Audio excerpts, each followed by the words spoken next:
Welcome to session number 3 of our coverage of the Alternate Dimensions Puzzle Contest, in which I have also been operating as a judge. We have thus far solved 8 out of 12 of the entries that you can see in the spreadsheet that I've just linked, the level code spreadsheet that I've just posted in the chat. And yes, and Mario, that's an excellent observation, that the thumbnail to this level, totally in keeping with the theme of this being a purgatory puzzle by Ape Taster, is just a total blank. I wish I could remember what that represented, but I'm just drawing a blank.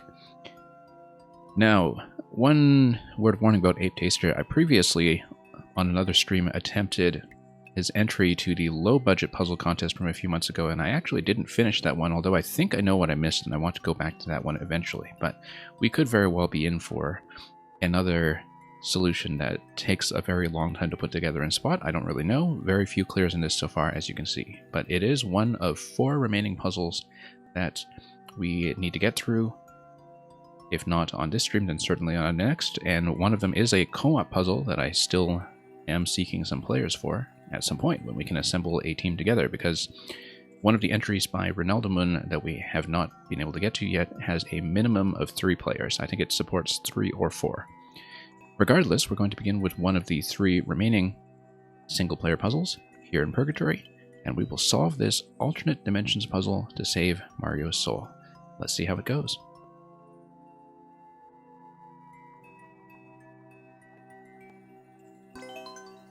And Natcat, indeed, we are tasting those apes. That is exactly what we are doing.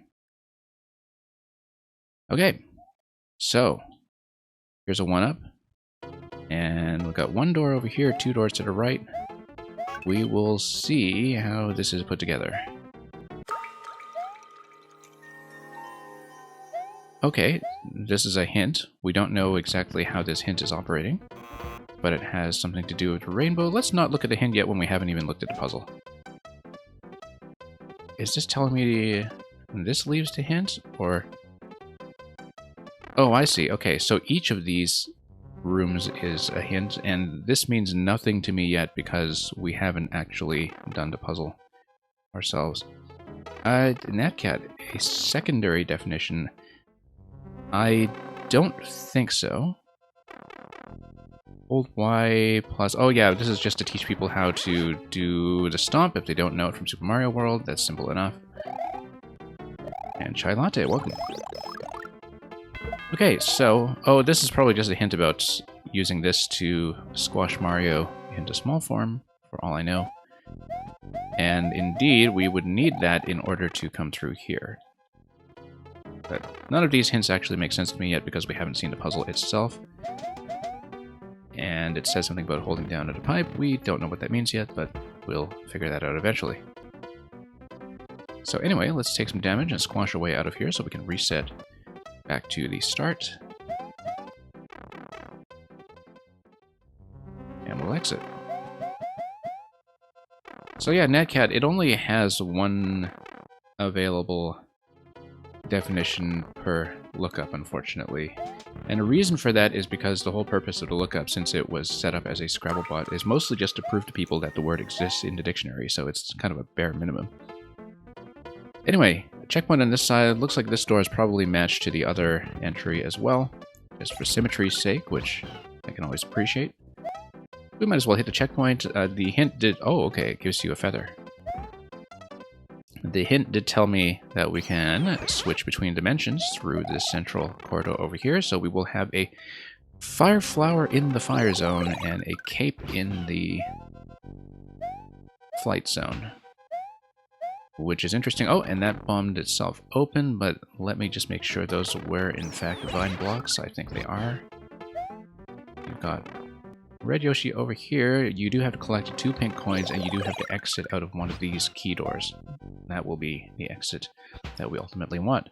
This means a couple of things. It means that we have to have something to stand on, which will likely be the activation of a P-switch, looking at it now. We do have a P-switch on the left, as you can see, and that would account for that. P-switch activation plus key from gathering both of the coins is going to give me access to the exit. So, one thing that we should be aware of immediately is that we are able to perhaps get enough flying space here to do a dive. Not really, actually. It's set up to prevent that specifically. Unless, of course, you build up some initial momentum, and then maybe... No, not quite, because the height here is going to be an issue. So, rather than deal with that for the time being, why don't we... Oh, let's actually just take a look at a takeoff point here. Because... Oh no, you can totally stomp. You can stomp both bombs, and stomping both bombs actually prevents dunking the cannons from impacting the on-off switch. And because if the bombs detonate, what should happen is that they toggle the on-off switch and they also destroy the question blocks that are underneath the blaster columns. And what would that do? We haven't quite determined that yet. But anyway, looks like what we want to achieve is... First of all, let's see. If we toggle an on-off switch and activate a P-switch, then we're able to go to the top left. We wouldn't really be able to proceed past that point ourselves, although if something spawns on the left side, if we're able to go all the way to the left column, we would be able to get the blasters to spawn an object. If the blaster spawns an object onto the twister, that could perhaps give me something like a power-up switch, which for instance would give me, say, firepower to get through this guy. Although I'm guessing that this will actually require Red Yoshi from the other room. Yeah, Natcat, that's the spreadsheet that does not have the scores yet because, frankly, I have not entered my scores anyway, and I'm also not looking at the other judges' scores until I've entered my own. So I can do so completely free of influence. There is a separate scorecard, but I don't have the link to it handy. Anyway, so I think the objective generally here is that we want to get within range of a blaster spawn. And that doesn't quite solve the problem of how I can pick up the pink coin that is going to be on the right side. But we'll have to figure it out. Notice that because these are blocks that will reload. Oh yeah, notice that this goes down because it is currently impacted by the P-switch.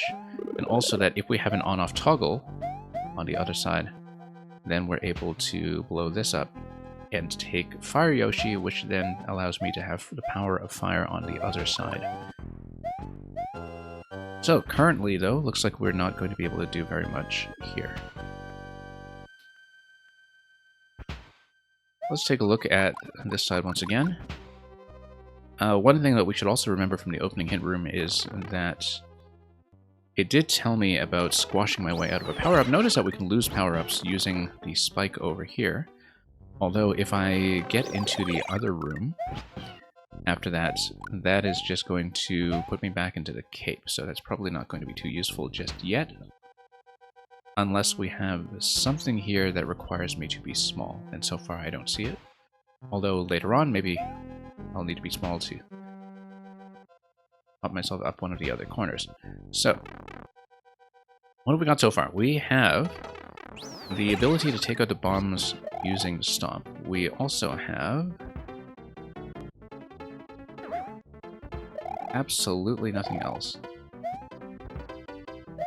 We have the ability to take damage, and that's actually what we want, because if we take damage, and we go all the way to the left, then we can see what the blaster spawns. So let's do that, and let's become small. And then the first thing we're going to check is the left side over here to see what the twister gives me. Nothing. Coins. Okay. That is very unhelpful. Well, I was hoping for something more than that. Let's think about this then. One thing we should think about is how to eventually displace the cannon. So for example, if we have some kind of object that we're able to pick up and toss, like a shell, or for that matter a bomb that we carry with us, then we can throw it into this location, it goes through the boo, and then it's able to dunk the note block.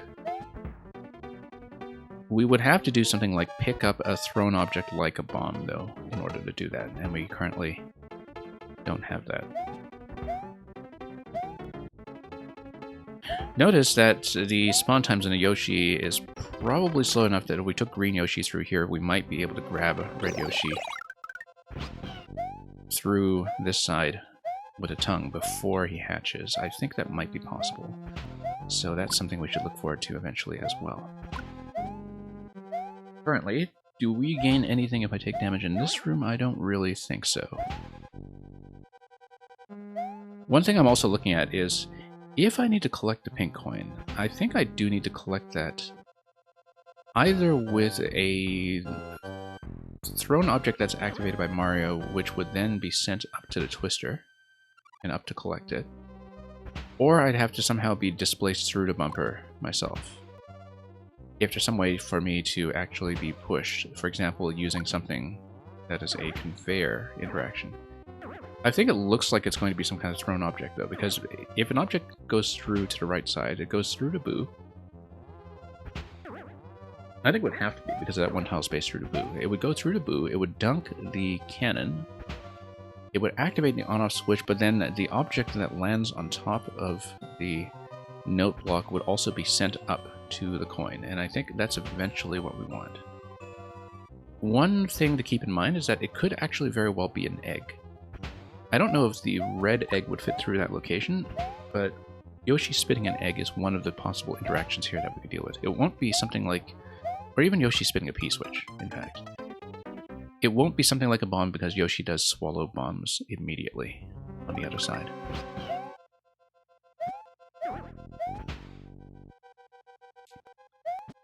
I also still don't know how crush damage is going to be relevant here, but maybe there's something that we need to consider. Spinfly is not going to do anything for me, but I'm wondering if the Spinfly combined with the damage that you can take into spinning form might be able to do something for us. Maybe not. The hint room did tell me something about taking advantage of the stomp, but so far all we can see is that it destroys the bombs and prevents the on-off switch from toggling, which I don't think that gets me very much unless I specifically want to toggle off the blue blocks on the top row while I'm still based in this room. So far we haven't actually discovered anything. All we discovered is that there are coins if we go to the top left and get coins to spawn from the blaster.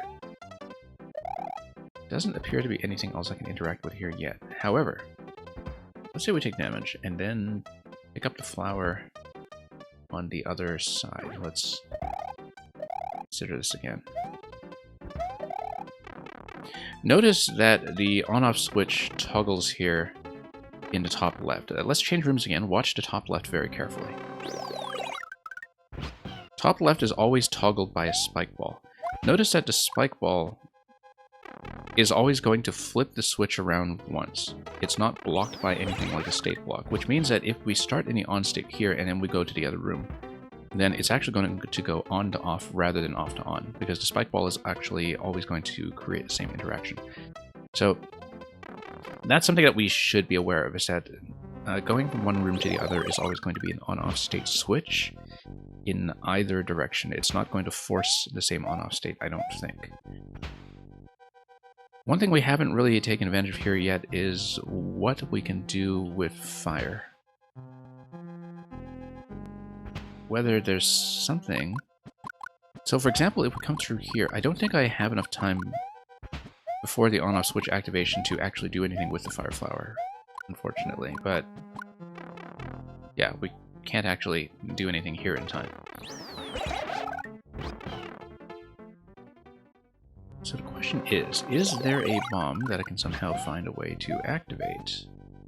I currently don't see it.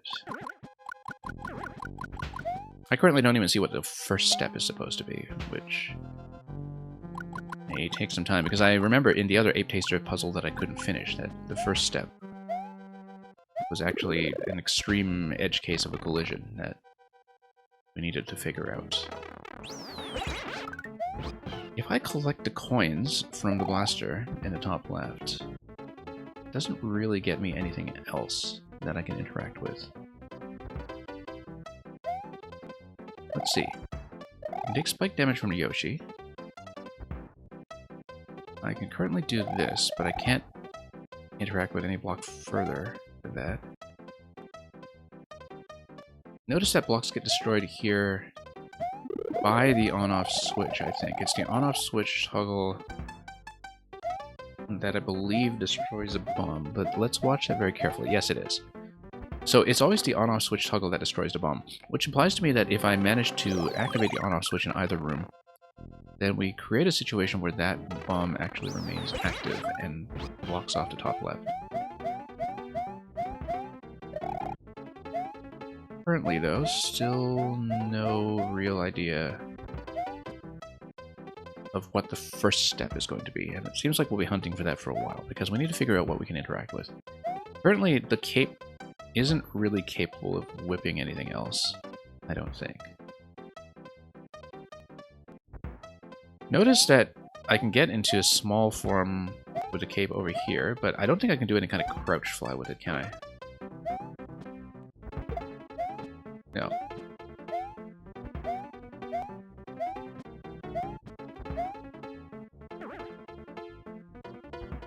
Yeah, because if I have the cape, I can't actually get into the top slot, I don't think.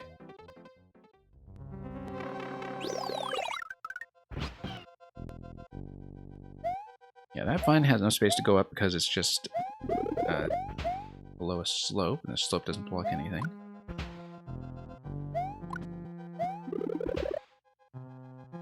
I think one important note is that if the cannons get displaced, they create an interesting situation.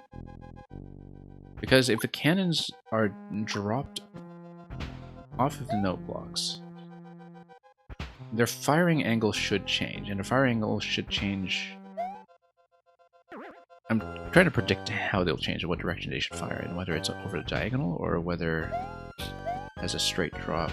I think it does actually fire in a diagonal. That would potentially give me an avenue to think about how to do a crouch jump over a cannonball, for instance. So if we had a cannonball coming up this way, we could do a crouch jump, jump on top of it, and then we'd be able to squeeze in to either location with the cape. Not that the cape would get me anything, because as we know currently, the top left is only giving me coins. But if we are to approach the top left, so currently the boos are still locked into place and they're not doing anything for me. The boos, I think, are purely just an object restriction, where it heavily implies that it has to be some kind of object throw to get through to the other side. And moreover, that once the bomb detonates, when the bomb detonates, it blows up the question blocks and it lowers the blaster stack in such a way that both sides become blocked off. And so sending an object through the bumper gate to activate the note block is something that will only ever happen once unless we destroy those bombs in advance using the ground stomp. So that would be the purpose of destroying the bombs using the stomp. The reason you would destroy the bombs using a stomp is to ensure that the boo gate remains open even after you've sent an object on one side or the other. And currently we're not far enough to have seen what that object is going to be and whether there's anything I can pick up, but you should think about that very carefully. Because, supposing that we swap in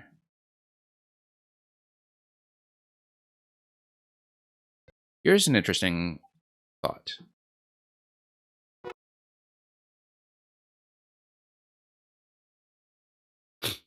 So what I'm trying to take advantage of is the on-off switch can sometimes be manipulated when you're in the middle of a room transition. The clue in one of the hint rooms earlier was to hold down through a pipe. And as you can see, I think one of the things we can do is throw off the timing between the two rooms. So, for example, if you just hold down between the room transitions, watch this. Okay, that destroys that. That activates instantaneously, but what we want to do is we want to get the frame freeze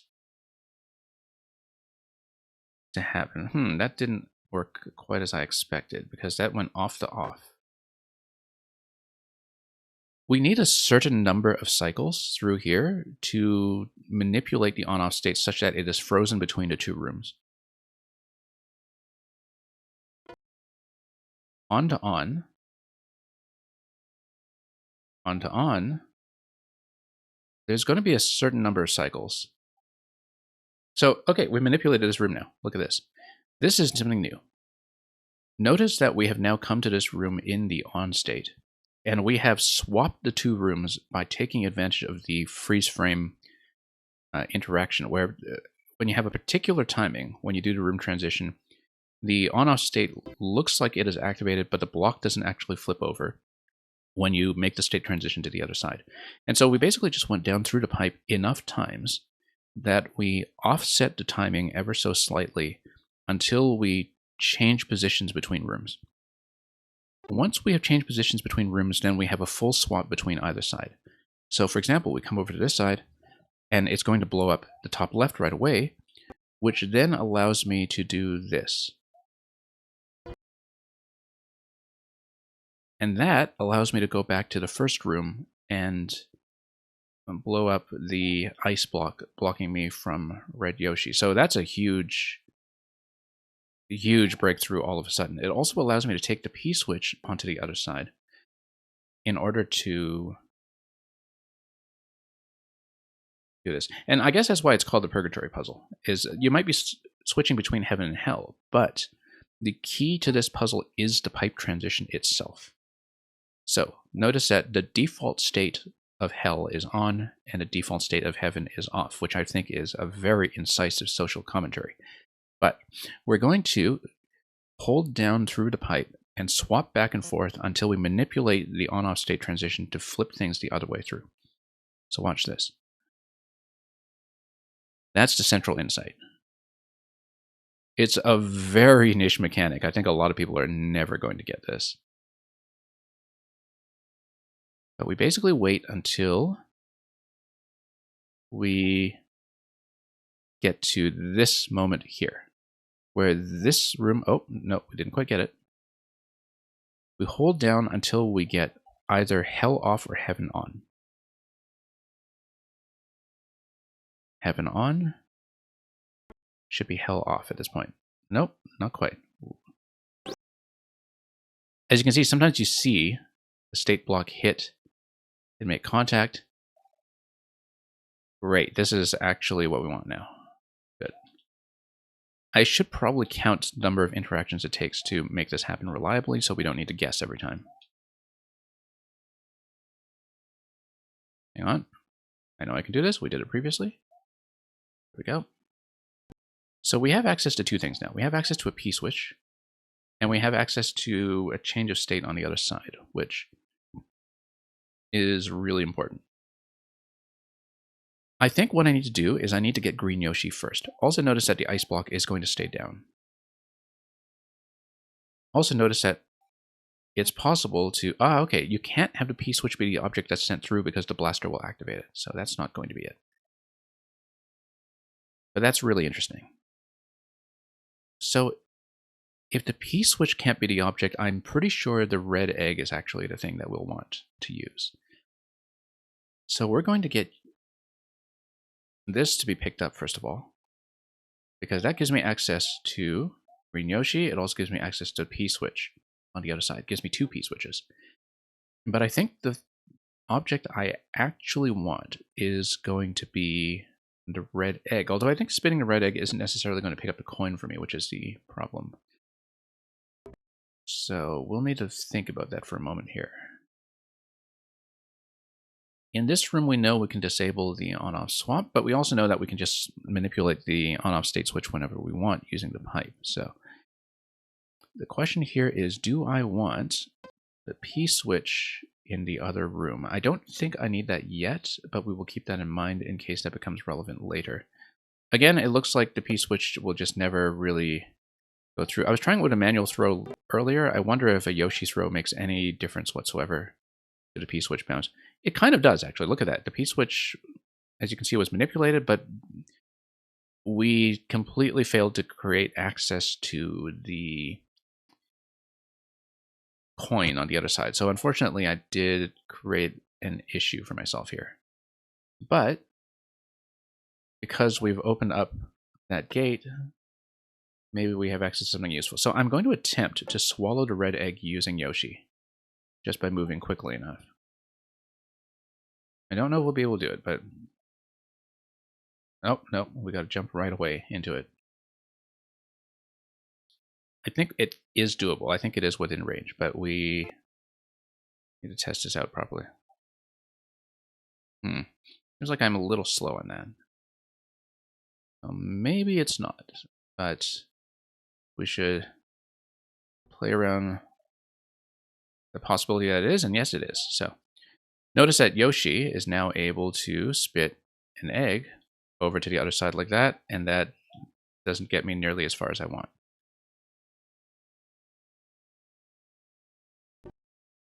Notice too that Yoshi is, if Yoshi takes damage, then Yoshi can run. And Yoshi running might actually be the thing that I want. Although all you would do is send Yoshi to either side. Oh, I see how the coins might be obtainable now. It might be through Yoshi tongue. That is likely the case, in fact, now that I'm looking at this, that we want Yoshi's tongue using this kind of interaction. Now, in order to have Yoshi run to the other side, we would need to obstruct him by doing something like a soft drop in this location, in this location, in this location, and have Yoshi run down and change directions before he hits the conveyor belt. I think that's likely going to be what happens. So let's try it on the other side, and let's see what happens when we do that. It still doesn't solve the problem of actually obtaining the red coin until we figure out a way to...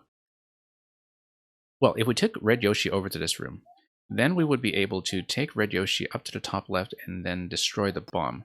That opens up this passage. If we have access to a P-switch, and then if we do a state switch, if we have this place in an on state, then we're able to open up a passage over to the P-switch, and if we have green Yoshi in that position, then we're able to swallow the coin. So let's take a look, and let me just show some of the concepts that are involved here so I can demonstrate what we'll eventually be going for, even though this isn't the actual solution yet. We want the on state in this room for sure. Unless... No, because when Yoshi steps on the bomb on the right side, this is going to toggle from off to on, and the on state will be perfectly fine. So let's take this. Let's say Yoshi just does that. He goes up there. Then let's say we have Red Yoshi already in this room. If we have Red Yoshi in this room, then what we can do is we can hit a P-switch, and then we would have access to the top. And then we would need to blow up the bomb. And the problem is that we probably need to blow up the bomb first, otherwise we have issues with having access to the other P. Because the bomb would just take too long to detonate, I think. So for example, if we took Red Yoshi up to this position somehow, one way we could do it is by taking Green Yoshi and spitting Red Yoshi's egg to the left here.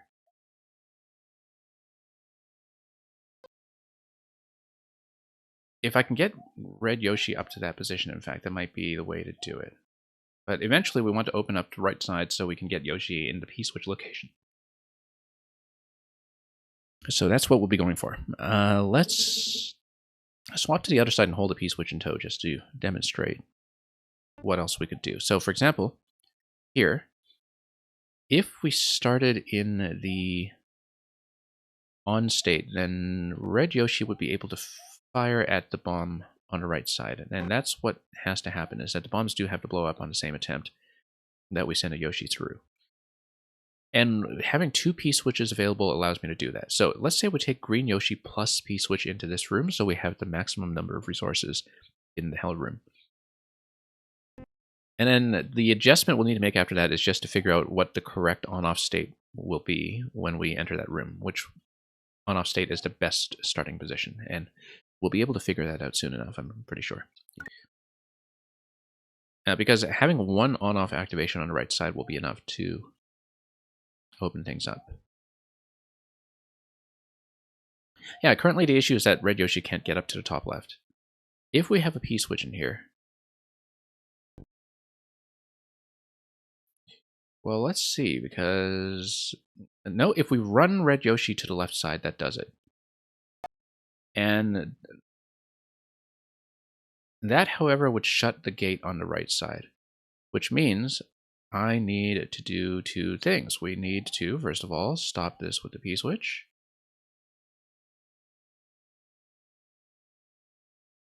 Yeah, the problem is that you can only send one Yoshi up at a time.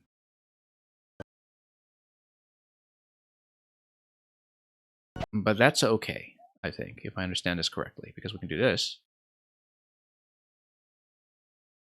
That Yoshi now has a P-switch. If we activate this P-switch... Oh, notice that we're actually still able to go to the left, because the bomb only shuts the gate on that side. So, let's say we get off here. Let's not hit the P-switch yet until I need it. Let's send Red Yoshi to the left. Now, do I need the Fire Flower at any point? I don't think I do, which means I can probably just take damage without even activating the P yet. But one thing I will need to do is an on-off toggle, which I don't currently have. So I think I needed to come here with the opposite on state, but we'll flow through this anyway just to show you in 7 seconds what we want. The idea is that I want to get up to the top left. I want to use Red Yoshi to fire at the bomb. So this is when we are starting at the off state, and it goes off, on, off. We want to start in the on state in this room. And starting at checkpoint basically resets the whole puzzle, so let's just go through this again until we have swapped the state.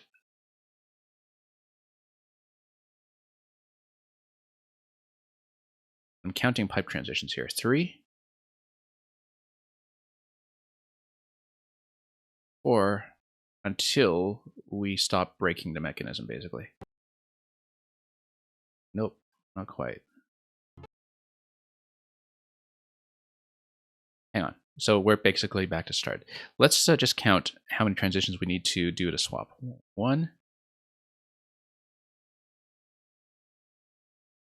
2, 3. I'm just holding down the whole time. 4, 5, till the timing has been sufficiently offset. Actually, no, that's not going to work like that, because no matter what, whenever I go through a certain room, the offset is itself reset, if that makes any sense whatsoever. So let me think about this for a second. And we'll... Yeah, there's a particular way to get the timing to be offset just right, which we should be able to do just once. Let's just do the swap once, like that. Okay, that's actually all we need. We just need to do it that once. We don't need to count so many times and all that. We just need to hold up through the pipe transition for one cycle.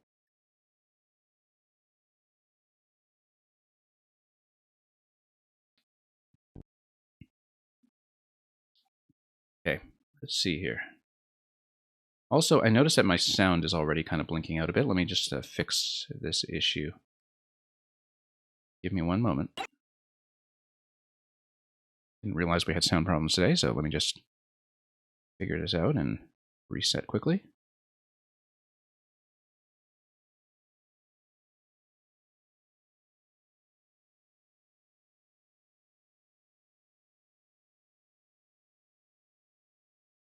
And will hopefully not be as glitchy. We've actually not had too many problems with sound lately, so I think we should be okay.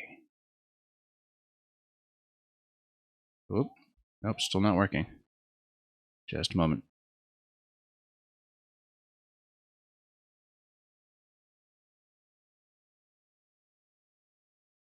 We'll just take a moment to fix up the sound while I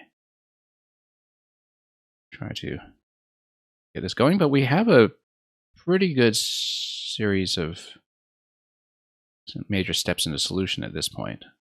Hang on, sound seems totally dead. Let me see if I can do another reset strategy without breaking the whole stream.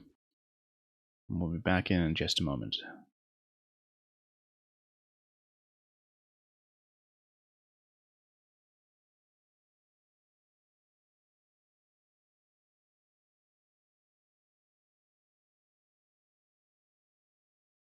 Nope. Hang on. Sound seems totally dead. Just... yeah. Okay, this is not working at all then. Let me do a couple of additional things. We might need to do some kind of much bigger reset here. Yeah, OBS is not cooperating. Okay, should be better now. Alright, do let me know if sound continues to be an issue. I think it has settled down for a moment. And let's try it again. So, at the cost of my local volume, actually. The stream volume should be fine now. I can't hear my main audio output now, but that's okay as long as the stream is working.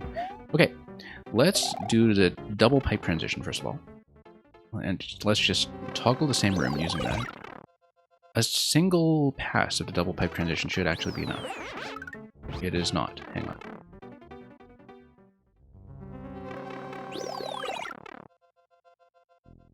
There is a very particular timing it takes for this to work. Nope. Hang on.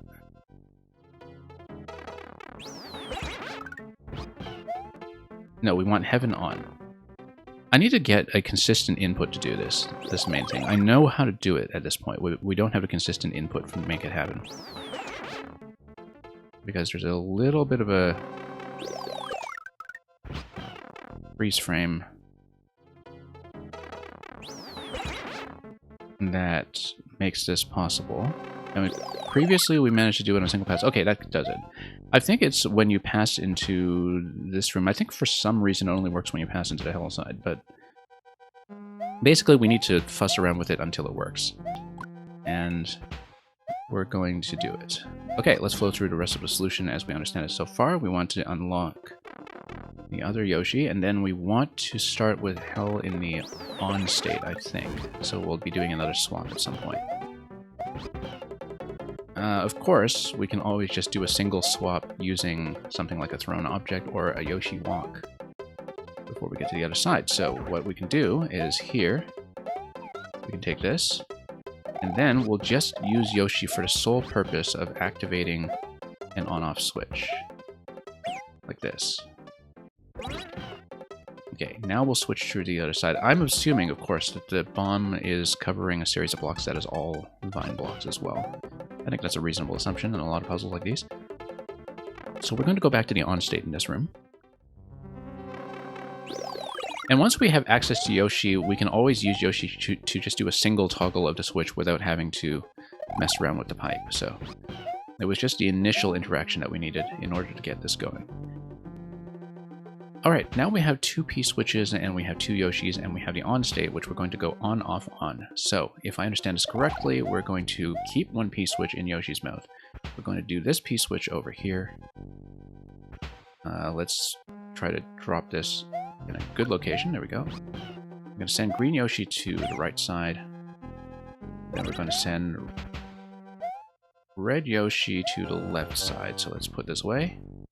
Also notice that you don't need a P-switch to enter the door, or rather you don't have to have an active P-switch to go through the door. You can always just step on a P-switch to do a door entry if E-timers are not how you want to do things. Okay, nope, that was a mistake. Did not want to jump on that. That's okay, we'll send this through and hopefully before the P-switch expires... Ah, this is a problem. If we don't start with the on state, the bomb does not blow that up. I forgot to take that into account. Because now we can't go through. Okay, no, I completely forgot about the state switch over here as being a necessary step. So, we need to adjust around that and figure out where that additional switch activation is coming from.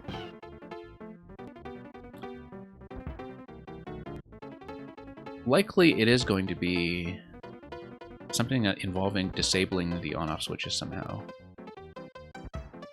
And we know how to do it on this side because of the cape. But we also only have access to one P-switch in this room. Luca, welcome. So I think what I will do is I will take either a P-switch or Red Yoshi into this room, and I think it has to be Red Yoshi because we need him to blow things up. So do that. Mang mangy. And yeah, we do need this to be opened up by the bomb initially.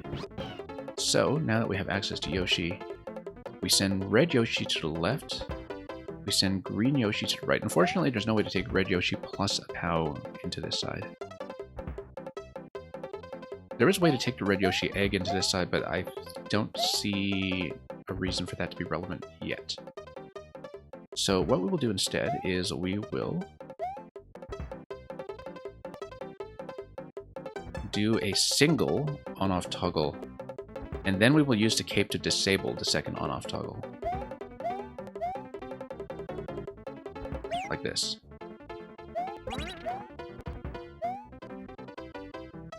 And then, in order to do that, I will need to use the cape first to make sure the state remains on. Except, oh, no, I can't do that yet because the bomb has now been destroyed. Okay, no, never mind. That was faulty logic. We need to blow that up first. But if I blow that up first, then I don't have access to the cape stomp because I would need to take damage. So that's a logical flaw in the proceeding here. Because we need to destroy the bomb before we do the stomp to disable the switches. And I think that requires me to activate a P-switch first then, which creates a bit of a problem. Unless we use a P-switch to go through these doors and have a P-switch active at the time that we come in. Which is always possible. And we'll see if we can make that happen. So for example, if we activate a P-switch, go through a door twice, come back here, grab a P-switch. I would want to be riding Red Yoshi if I'm doing that. Because that solves the problem of how we have two P-switches active. We would need to be really quick though. Let's do this. Let's switch back to Red Yoshi. We have 89 seconds to get this done. We will likely not get very far in this attempt. But the other thing we could do is just to have a P-switch active on this side before we go through the door. That, in fact, makes things a lot easier. Maybe. We would just activate the P-switch, go through, grab... send Red Yoshi up right away.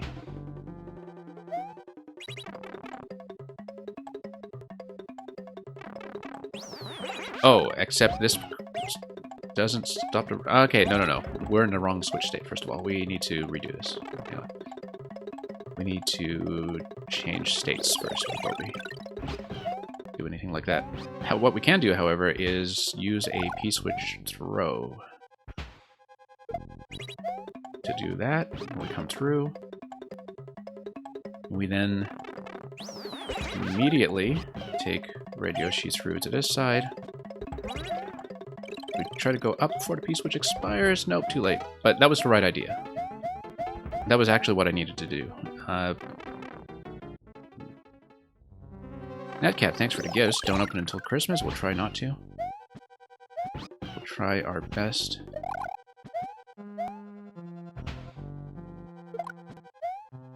Well, that was not what I wanted either. I wanted the P-switch to actually hit. Just a moment. Okay, so. Oh, we're on the on state, so we want off state on the other side, right? Yeah, we do. But we also want the P-switch to be active. I can never remember the actual state switches I want. Regardless, we have 13 seconds to experiment with this before we die, so... no, I did not want to go through that door. That was wrong. That's okay, we'll take the death here, because... Anyway, I know the sequence. The sequence is to send Red Yoshi up to the left side while we have a P-switch active. We get up there. So we want to come into the Heaven Room in the off state while holding Red Yoshi. We send Red Yoshi up to the left. We fire at the bomb. We then use the cape to destroy the remaining bombs, so we maintain things in the on state in this room. Then we use Green Yoshi to grab the pink coin. We need to do the pipe transition again to make this happen.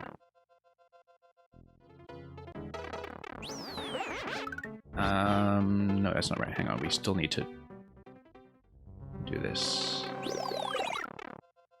And let's just transition back to the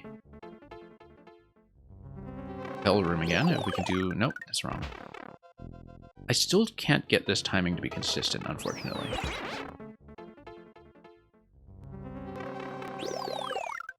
But now we're at Hell Off. Okay, that's correct. That's correct. So... I don't know what it is that allows me to precisely trigger this when it comes to inputs, but we know that that's how to do it. How many people do I need for co-op? I need a total of 3. Possibly 4. The minimum is 3. We'll do 3 to 4. And if we can get a team together that can stay today, then we will do co-op immediately after this puzzle. And, alright, let's figure this out for a moment. And, okay.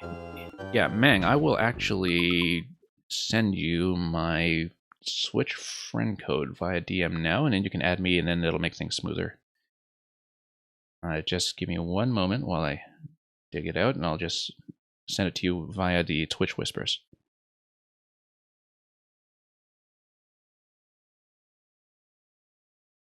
And Luca, yeah, if we can do a 4-player team, I'll send you my code as well. Just give me one moment.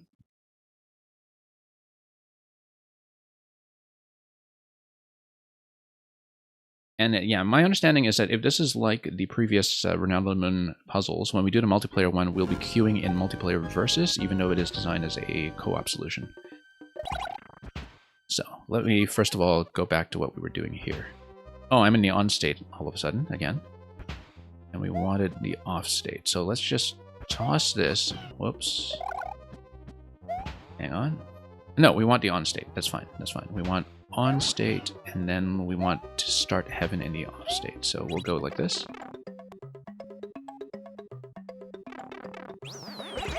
Okay. We'll go like this. Go up here. And then we will push Yoshi out.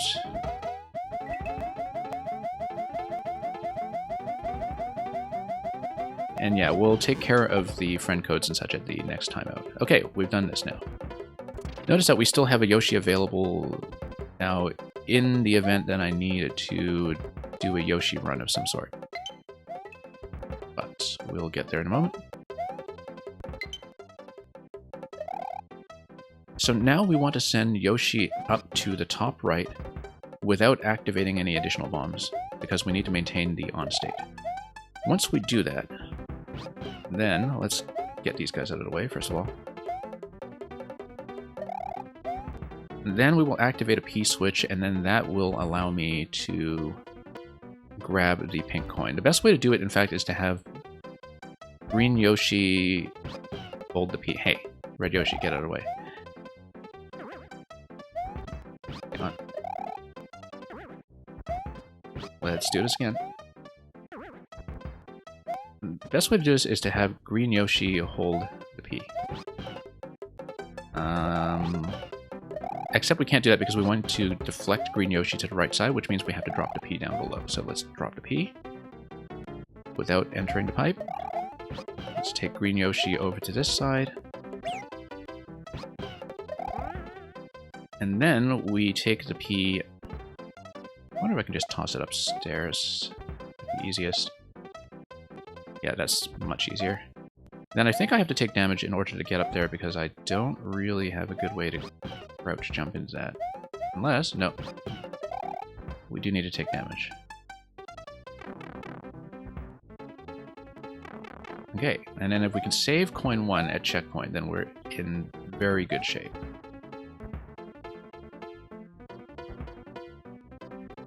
So now we step onto P and we grab the coin. There we go, coin 1, and we need to refresh through checkpoints. So let's take Green Yoshi through to the other side because we'll definitely need him. And that's coin 1. That's half the puzzle. So now we need to do this side. And it might be similar logic, but the main thing that we need to account for here is that I can no longer use the cape to disable the on-off switch. However, it seems like I will still be most powerful if I take a Green Yoshi and P through with me, and we'll just have to figure out what the initial state has to be. The initial state has to be off, I think. And the reason for that is because that's the only way to destroy the bomb that is in the top left. So we'll destroy the bomb that's in the top left. And then we will figure this out somehow. Once we send Red Yoshi up to the top left, the state will be on. When the state is on, we can blow up the bomb on the right side. The problem is that we would still have an issue with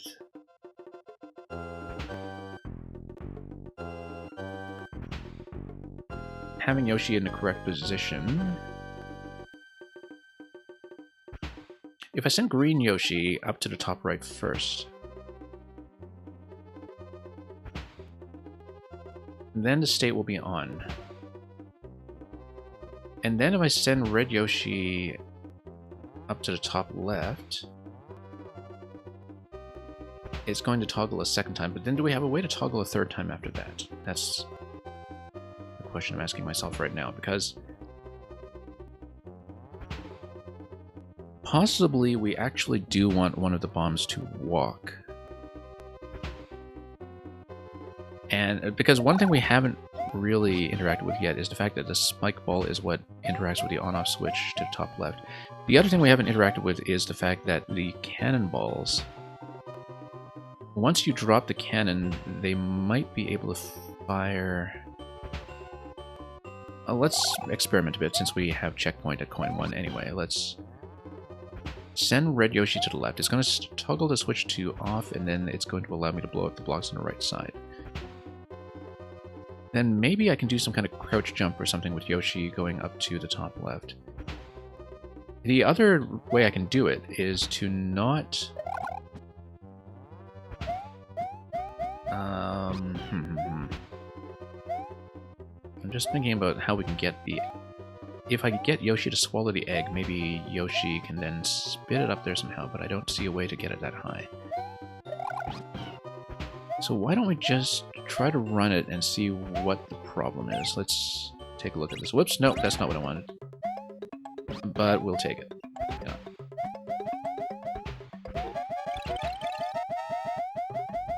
Okay, so we can blow that up. Now you can see the issue here is that we need to get Green Yoshi up to the right side. Also notice that the cannonball is facing left, not right. Also notice that the blasters here probably still only give me coins, but we can check that. Yeah, only coins on either side. So the problem is that I need Yoshi to be accessible up top along with a P-switch. I would need to bump Yoshi up there somehow.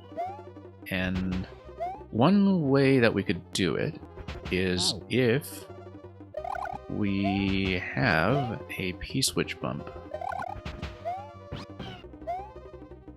Well, I don't know. How about we step on this?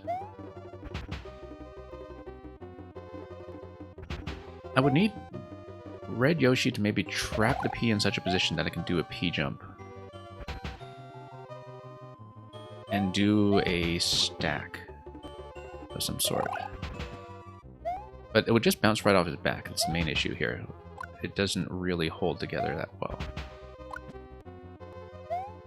So the current issue I'm running into is that if Yoshi runs over to the right side, he's going to activate the on-off switch and make the P on the right side there inaccessible. We're going to timeout. And yet, Crepuscule, I'm totally aware that we're about to timeout. At this point, I'm in fact going to deal with some of the friends list business, so just give me one moment. And we'll just make sure we can get everybody in properly. Just give me one moment.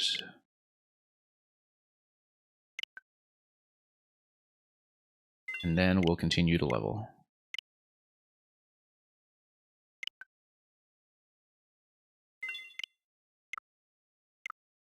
Okay, we do have a co-op team, which is great.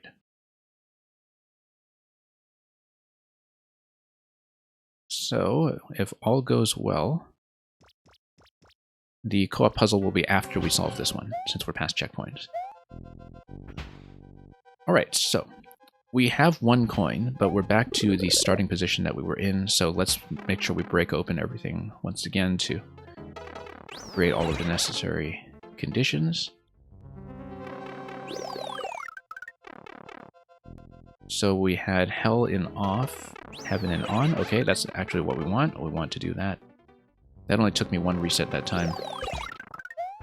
Yeah, there's a particular timing when you go through the pipe that allows this to happen. That's the thing. I was thinking about it in terms of how quickly it happens after you reset into the room, but it is just something purely timing based to get this to swap over properly using the on-off frame delay that carries over into the other room. Very obscure mechanic. I actually learned it from the bonus room of a Donkeyman level quite some time ago, because he actually hid a secret room behind this trick. Okay, so we know that we can grab Green Yoshi now, and Green Yoshi plus P if necessary. One other thing, perhaps, is that if we're able... So, okay, here's something we haven't taken advantage of, is the fact that Red Yoshi plus Fire Flower gives me a diagonal shot. That's the thing I'm missing. Because Red Yoshi plus Fire Flower gives me a diagonal shot, I do not need the other room to use the on-off switch to trigger the initial bomb to break open the top left. We don't need that at all, in fact.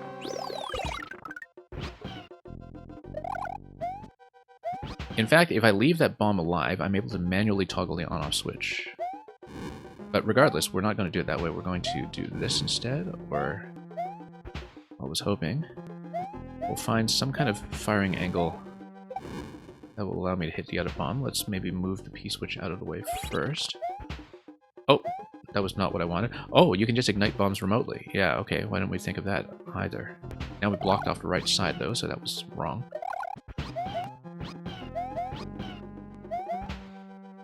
So we did not want to do that, but let me just find the firing position to hit the upper bomb, because we don't have that yet.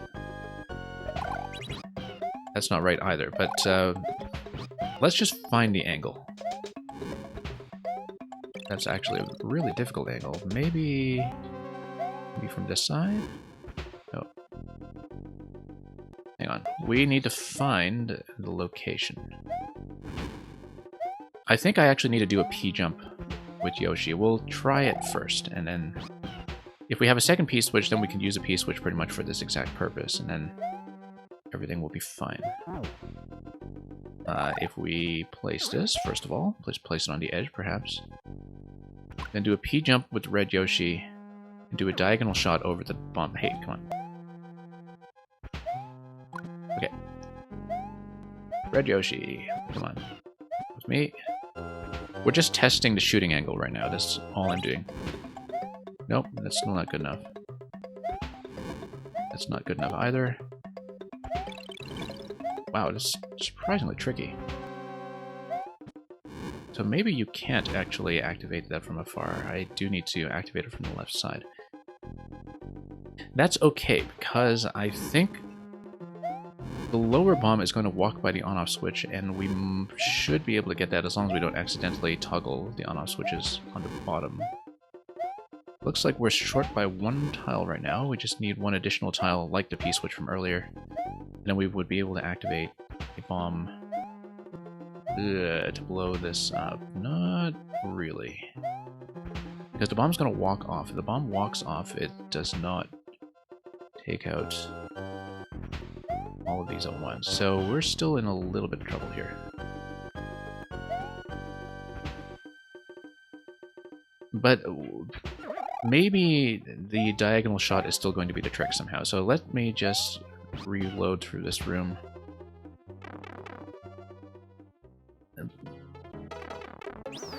I do find it very striking that the diagonal shot with Red Yoshi is something we have not used yet, although the firing angles seem totally off right now and seem like they're not going to hit anything. They do allow me to activate either bomb in advance without dealing with the respective gates. So, also notice that we totally failed to blow up these blocks this time. Yeah, that would be tricky, I think. We would need to fire the bomb and then move it up to the on-off switch. No, we need to reset the on-off state here. Let's toggle. Okay, and let's toggle through here once again.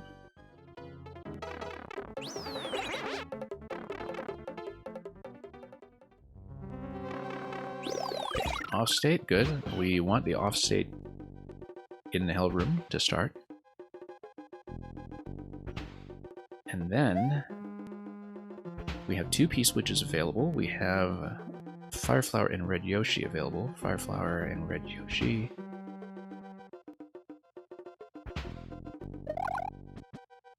If a bomb blows up the gate, it toggles the on-off switch and it shuts off the gate. But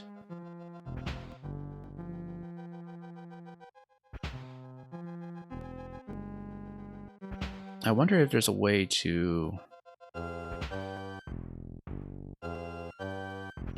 disable that further. Let's think about this, where it might be something very precisely timed, where we need... I hope it's not a timing thing, where we need to ignite the bomb on the right and then send Red Yoshi over to the left side such that both of them activate at the same time. That might actually be it, now that I look at it. That you would want to shoot this bomb and then have a very precise timing where you get them both to activate at the same time to toggle like that. The problem with that is that that does lower the right side gate, and you don't want that to happen because of the fact that you still need Green Yoshi to run over there. So let's go through here again and try this out. So I can run... Okay, so we're in the on state again. That's wrong. Let's swap this.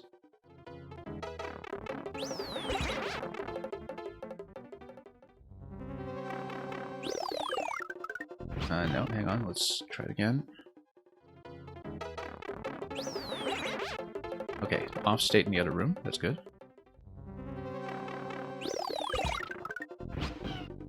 So I can also take damage myself to get up to Red Yoshi on the left side without having activated a P-switch. But what would that give me? I am still missing one on-off interaction. That's the thing. Because it looks like we're currently in a position where I have to hit that twice. But what we can do is a stack, and do a 2 P-switch stack, perhaps. Because maybe a 2 P-switch stack is able to get me where I need to go.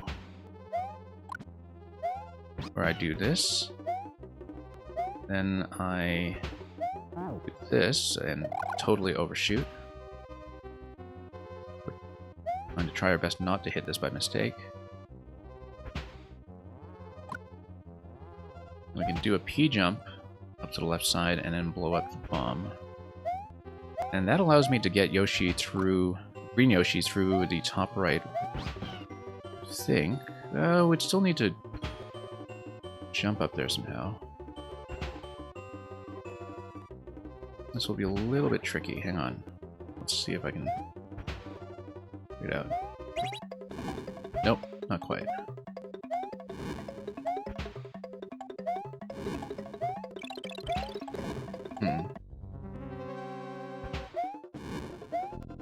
None of these are quite the right firing angle.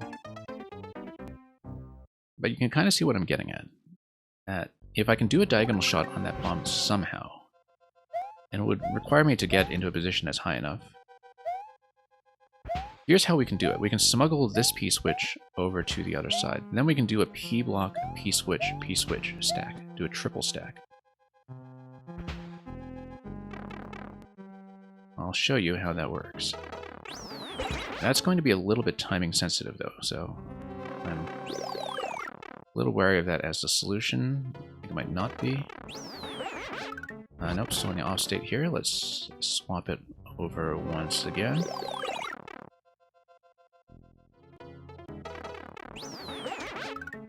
Okay, good. So we have the activation of the on-off switch from that spike ball fail, which is what we want. Then we're going to take Red Yoshi over here. Then we're going to break open Green Yoshi, and then we're going to do a double P swap. So the idea is that I want to take the P switch over from this room now. I'll show you how that works.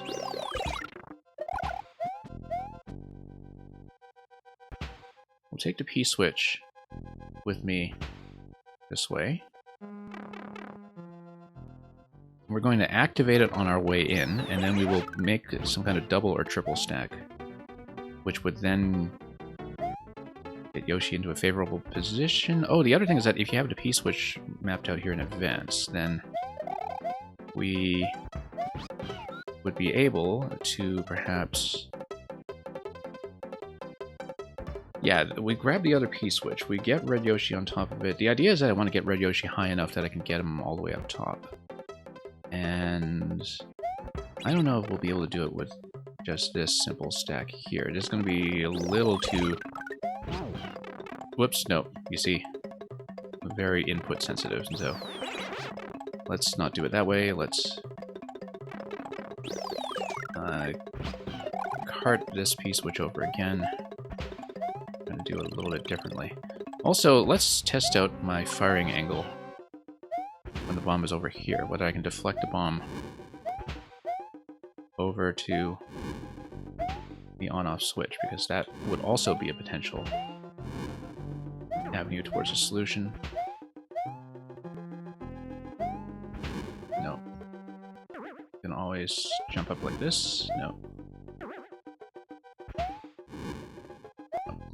Not really. Looks like it's just a little low for that to happen. If we activated a P-switch, we probably could, but at this point we're just messing around with it. And we can't really kick it further, as you can see. Yeah. So never mind that. Let's swap over again, try the P-switches. So what I'll do is I'll take the P-switch over from this room. Yeah, and let's toggle into the correct state. Let's bring this over. Okay, so what we'll do is we will drop a P down here. Yeah, we'll drop the P here. We'll activate it on our way out.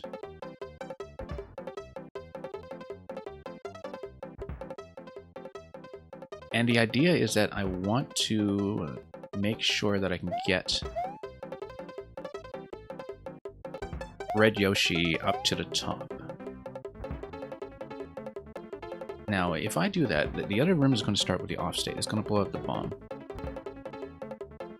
And then sending Red Yoshi up is going to toggle it back into the on state. Is that okay? Because the P switch will be open. Not much else will be.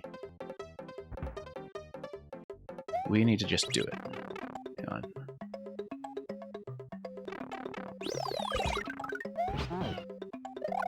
That's a mess. Hang on, let's put this over here. As you can see, yeah, Red Yoshi can't really get through there anyway because... First of all, not enough time. Secondly, the on-off state is not correct.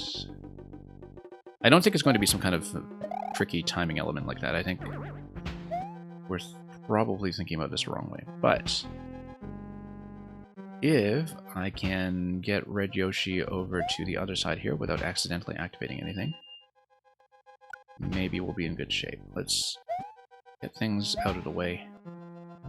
Let's try to build the stack.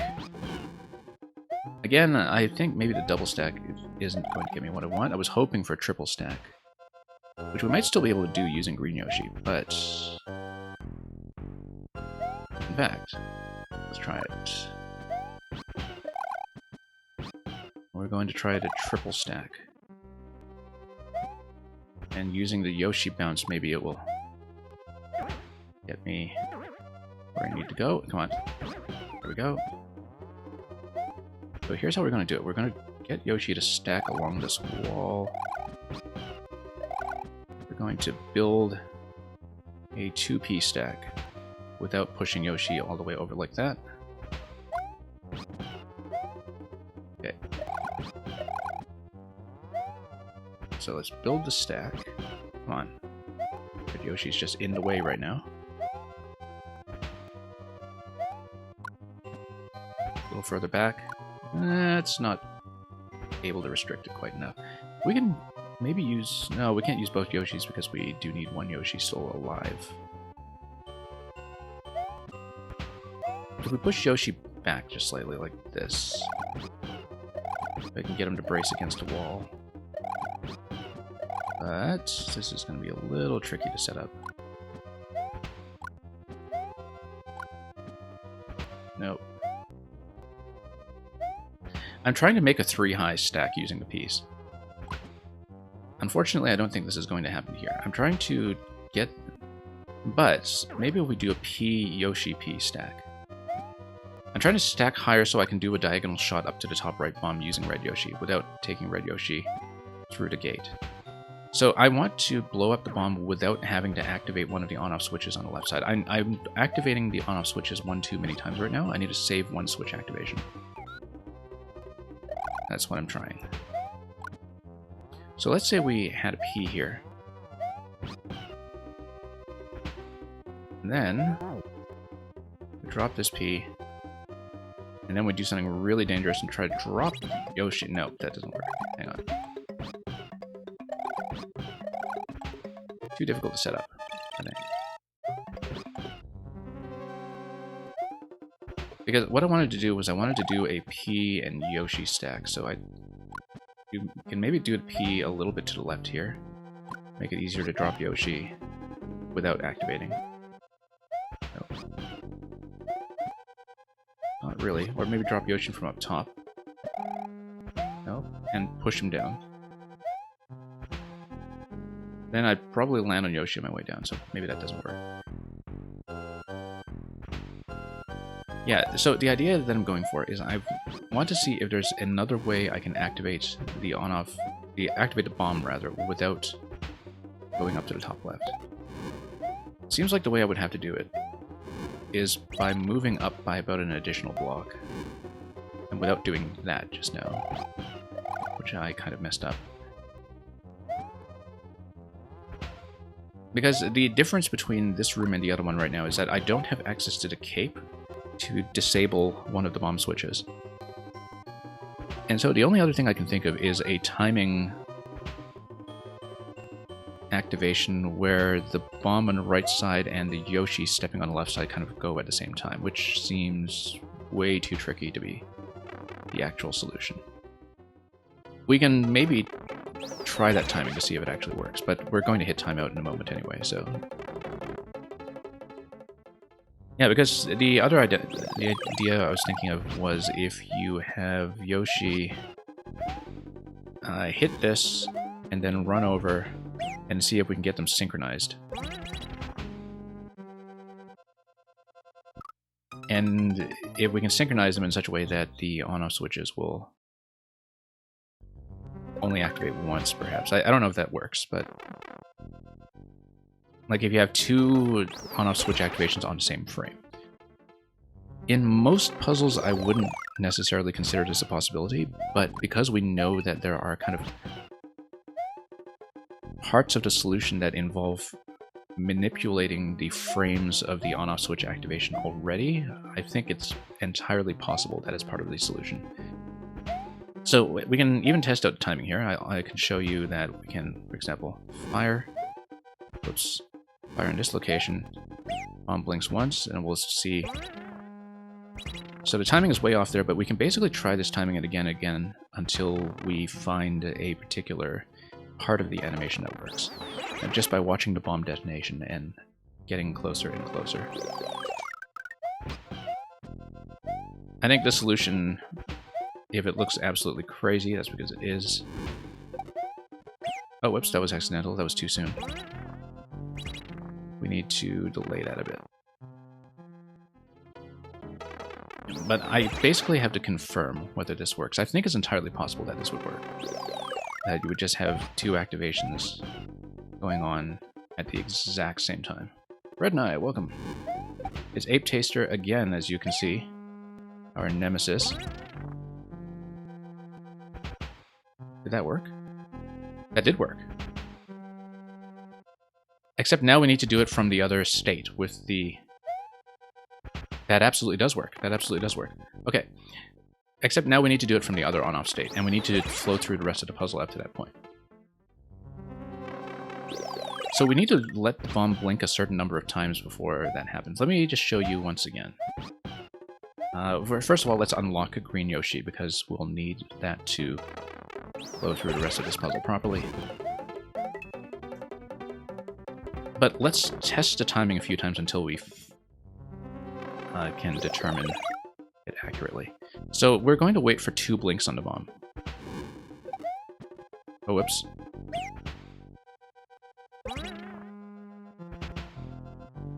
And, yeah, so I think that does work. So we will now try it again using Green Yoshi at P on the other side.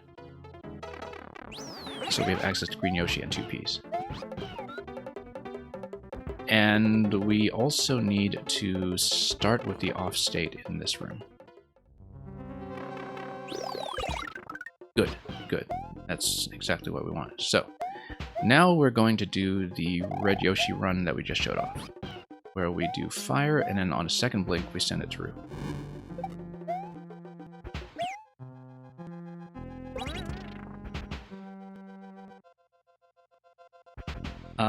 That went from off to on, didn't it? Or was that a single state switch? Okay, no, that didn't work.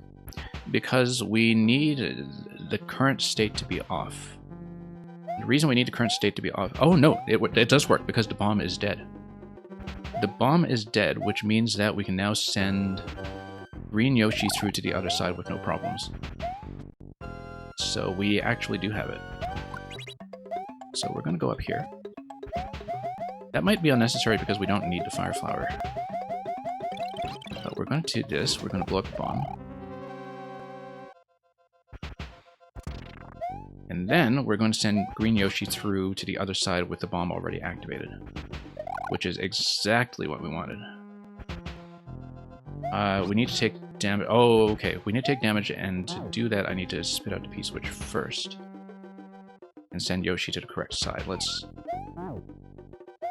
Hang on, let's not do that. Let's not enter the pipe by mistake either. Let's just drop this by hand, because I don't trust my Yoshi spit. Soft drop from the air. Yoshi goes through. Yoshi totally... Oh no, we lowered the gate. Okay, that doesn't work. lowered the gate. Okay.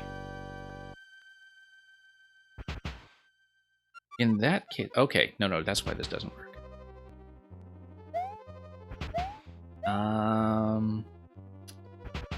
In that case, can I get Yoshi up to the top right before I do this interaction?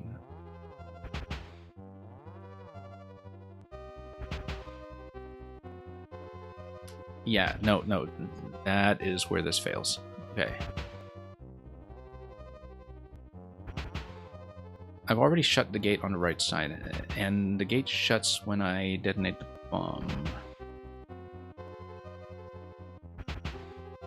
Maybe I just need to send both Yoshis through at the same time. And instead of depending on the bomb timing, I do some kind of crazy Yoshi timing. Where I need one Yoshi to deflect on the right side, jump on the other Yoshi, and have him send him through the right side. Okay, so this is how we'll do it. We'll do something slightly different.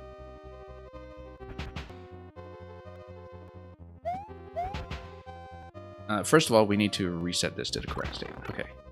So my idea was close, but it's not quite what I need. I think I actually do need to send both Yoshis through. I need to take damage with both of them at the same time, and I need to figure out the timing to make that work.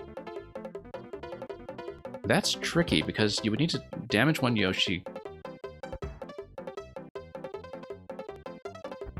and maybe you need both Yoshis kind of running around at the same time, like in a trap. And then you need to lift the trap strategically. Ugh. Seems like a really awkward solution, actually. If we can find a way to set up running both Yoshis at the same time, then we might have some progress. But let's take this through again. So we definitely need to start with the off state in this room, so let's reset. Yeah.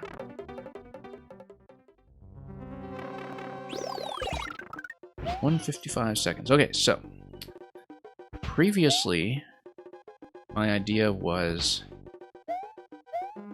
to send Green Yoshi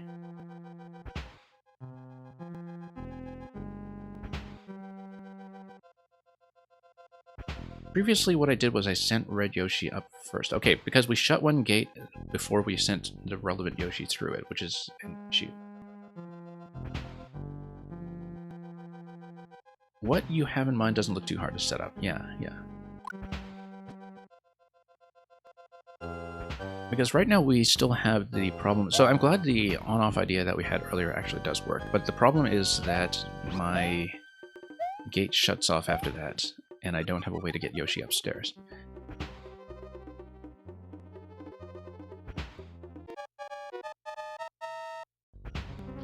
If I send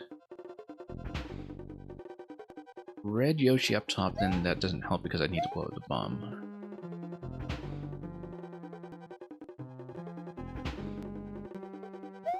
So let's think about this, because in order to... What if I have both Yoshis running against a P-switch? I have one Yoshi in this direction trapped. I have one Yoshi in the other direction trapped. And then if I can lift both P-switches at once, then we can do it. So, for example, let's drop one P-switch at the end of this conveyor belt. And we'll use it to stop the Yoshi that's running in this position.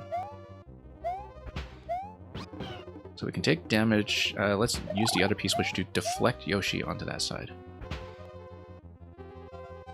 So we want both Yoshis to run at once. And I think we will do it like this. We'll do it like this. We'll toggle this guy. That P-switch is too far. Hang on, let's do this again. And let's hopefully pick up Green Yoshi along the way. Let's see if I can push him back out. Fortunately, I think I've created a problem here. Let's push him. Push. Oh. Okay, but you see what I'm going for here. That if I get one Yoshi trapped on the conveyor belt facing right, and then I send the other Yoshi to the left, and I step on the P-switch, and we have a synchronized Yoshi drop. And I actually have a very clear visual reference for that, because as soon as red Yoshi runs left and passes this point, then I can step on the P-switch and release Yoshi from this point. So we have two Yoshis going up at the same time. There's one bomb activation, or one on-off switch activation, rather. So that's the trick. It's a very cool trick if I can pull it off, but I think it will be correct. Okay. So we'll toggle the on-off switch once again. We'll unlock Green Yoshi, and it seems fairly intuitive to set up in a way that is not timing sensitive, which is important. That it's not actually very, very janky. It's only partially janky. So we have one on-off switch, which will open up both the left and right side, and then that's all we need to deal with. Now, so we just need to position the on-off switches, or rather position the P-switches a little bit better this time to make this happen. P-switch over here. P-switch over here. Green Yoshi takes damage over here. Oh, except now he's deflected in the wrong direction. Okay. Can I deflect him the other way? No.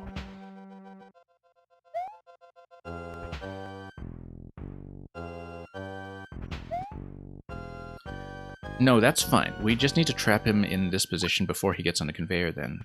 But then he'll still run back. But when you step on a P-switch, the conveyor releases him. So it's actually okay to have him face the other way, perhaps. We're going to try this again. There is a particular setup here that's going to use the property that stepping on the P-switch stops the conveyor. And we're going to try it, so. I think I know what to do. So I need to bounce Yoshi, but I need to prevent him from going too far. And so I will set up a P-switch here, before the conveyor. And I will set up the other P-switch to get him to run this way. He is going to bounce, though.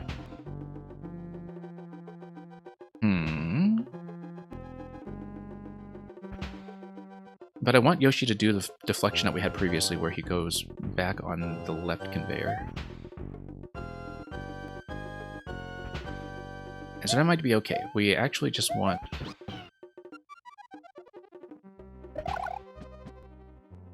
P-switch to go like this. So, hang on, let's pick up Yoshi again before he gets into even more trouble. We're going to drop this P-switch here. Yoshi's going to get trapped in the conveyor, and he's going to face the correct direction. Now, we take this P-switch, we remove this P-switch. Stepping on a P-switch... Oh, you know what? We can do it even better than this. We can actually set up the synchronization so it's going to be perfect, because we can trap both Yoshis in the same spots in their respective conveyors. Like this. That's how to do it. Because now, all we need to do is step on a P-switch once. It stops the conveyors, and both Yoshis will run across the gate at the same time. Dorler Meti, welcome. You came in just in time for what I think is going to be the correct solution. We need to remove the other P-switch so Yoshi doesn't bounce. That's the only optimization here. I also probably should have taken one P-switch up with me, but no, that's okay. We can do it.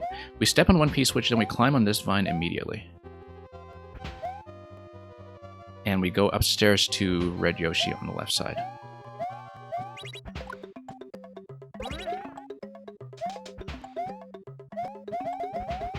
Perfect. Perfect. I should have trapped the second P-switch inside Green Yoshi's mouth, but that's okay. We don't absolutely need it in order for this to work. It's not absolutely required. We just need to do some things carefully and slowly. I will need to take damage for this, for sure. Okay, we'll go up. And we'll push into this position. And then we'll activate the P-switch. We'll activate the P-switch, and then Yoshi grabs the coin, and then we are done with this room. Except, we need to do this quickly enough that we can get on top of the key door. No, we don't, because we can always just reset through this room to get more P-switches if the key door is an issue. So, the key door will not be an issue. Accidentally pushing Yoshi too far would have been the issue.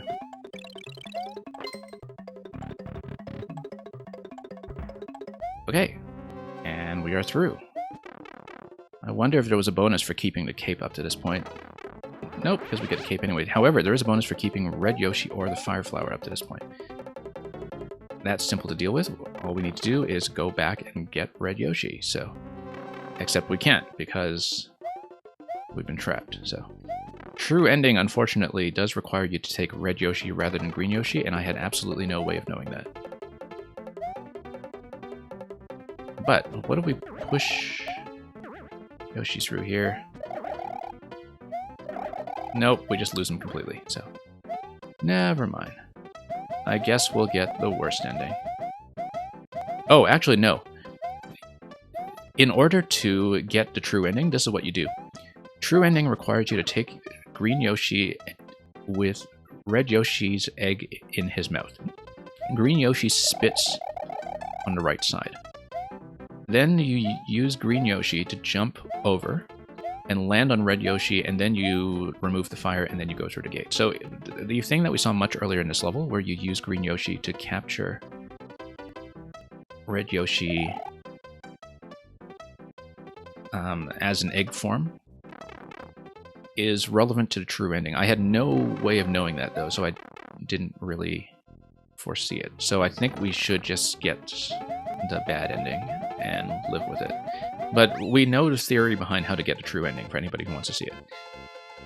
I just don't want to flow through the whole puzzle to do it.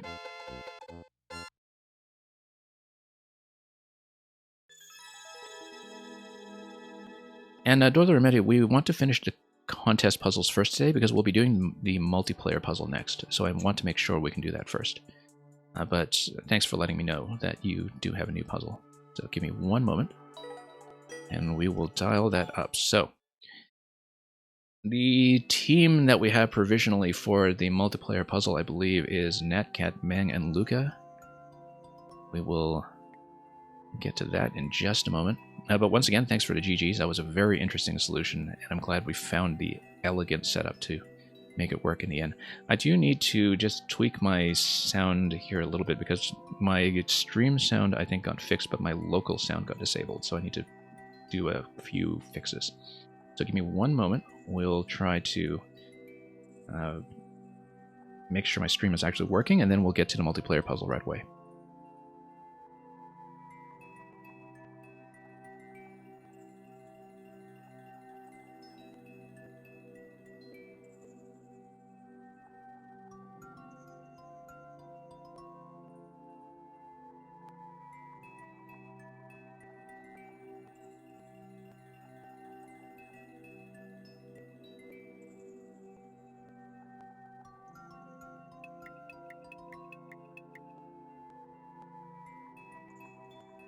Yeah, hopefully I don't actually require local sound on the next puzzle, because my sound is...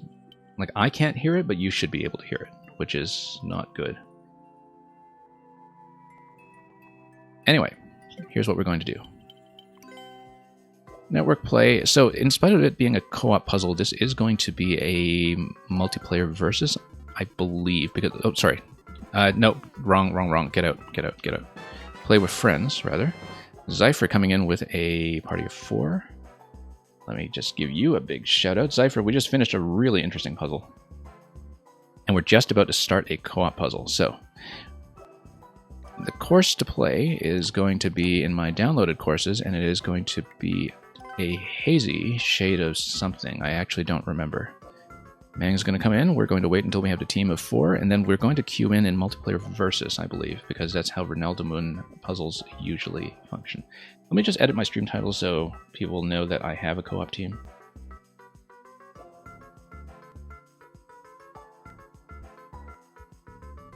And I will give people the level code in case you want to download it for yourself locally. Let me just paste it in the chat. It's also in the spreadsheet, which is the first link that you see with the contest command. But this is a puzzle by Ronaldo Moon, which I think is just called The Hazy Shade of Winter after the song. I think it's Simon and Garfunkel. But anyway, here's our dream team. And okay, so if there is asymmetric information in this level, like there is in the 7MMC puzzles, we'll actually be replaying this until I have seen every roll on stream, because I do want to get every roll in this level recorded. It's minimum 3 players. I don't exactly know how much asymmetric information there is, but we'll have to find out. And we'll just communicate in chat, and hopefully things will work as well as they did the last time we tried this several weeks ago. So, let's go. Oh yeah, Dorler Ameti, I have played everybody's at this point other than TGK or Thomas Kayas and Sir Schlecht. So those two and this multiplayer puzzle are the only ones that I'm missing. Hazy Shade of Winter, and I will be so dead, so. Okay, first person to the goal wins. We're very laggy today. I hope that sorts itself out somehow, because it's a little bit rough. But it's okay. It's a puzzle. We can hopefully do this slowly. Electro Dude, welcome. So yeah, we have a multiplayer gate. I guess we're connected all around the world for this one, so. Okay. So far we are going to be in the same spot here, and we'll be looking at the same screen, so perhaps we only need to do this once, but I guess we will go through the blue pipe and see that eventually there will be a yellow pipe that leads me to a different door, so.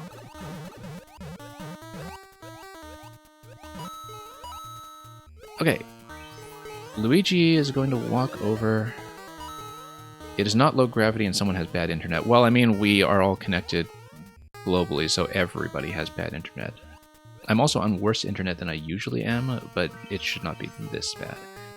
That's okay, it's a puzzle, we'll do it slowly. So we see a couple of things going on here. We see a Buzzy Helmet that if you activate a P-switch, Buzzy Helmet activates a POW. Some people are going through doors and pipes. And it looks like you do need to jump on top of somebody in order to make it up to the top level. So one person will be stuck down below at least.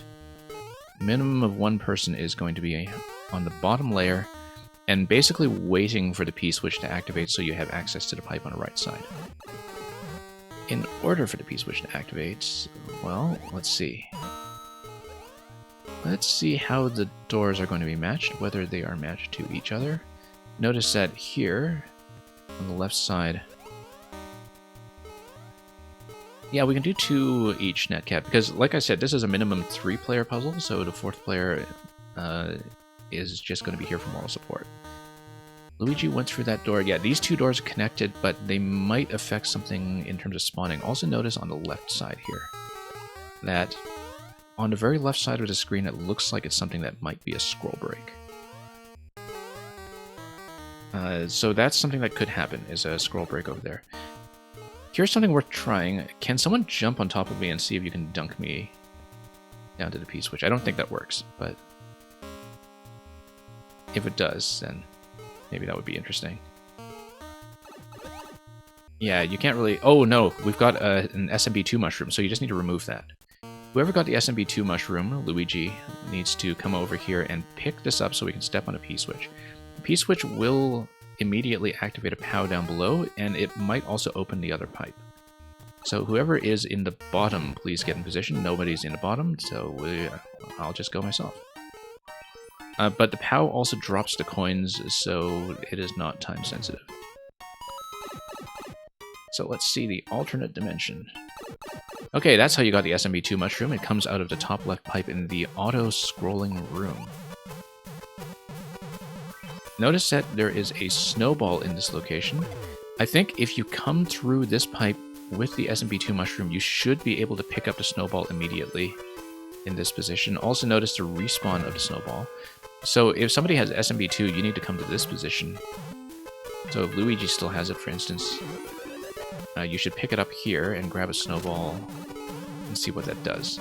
I don't know what that does yet because we don't really have something we can use it with right now, since the snowball will not carry through with you. But if we can find some way to communicate the snowball between us, then maybe that will be progress. So yeah, we opened up the bottom pipe now, and we know that, okay, these two pipes are connected, and then that allows me to spawn through this door.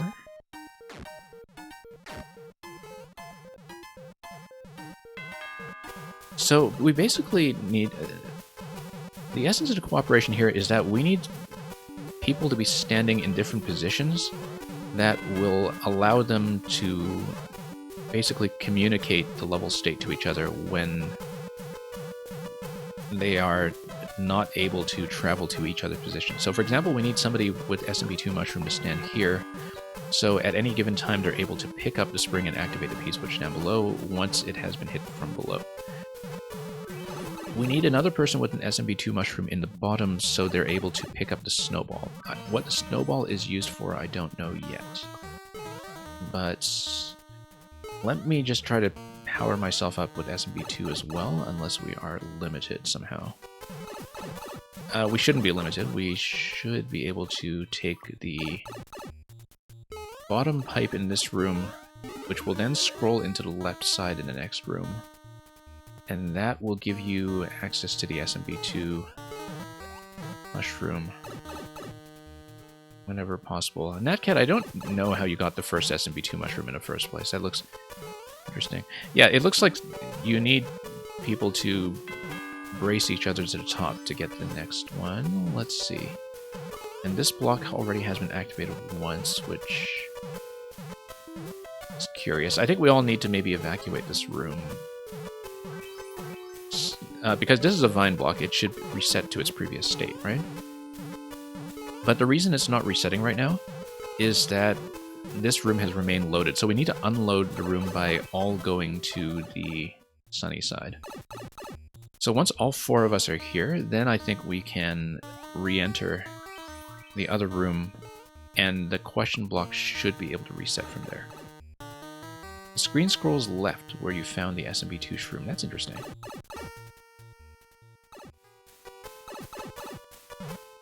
Okay, so we got an SMB2 shroom over here.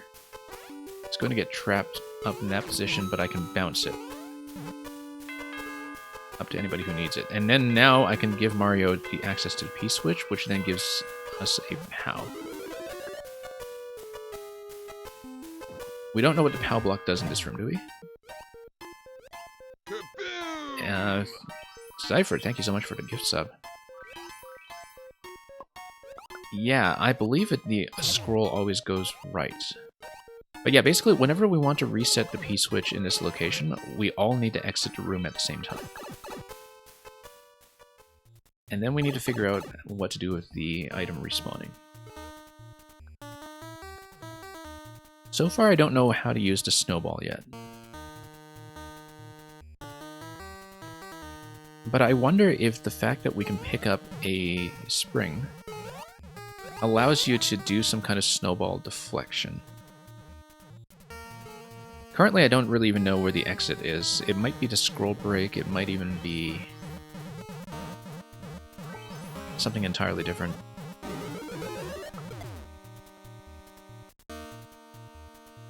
Yeah, and any P-switch activation, even if you activate a P-switch in the other room, notice that it is going to do a... Oh, look at that. So we have a spring on the left side now that allows you to go back through that pipe. That's significant.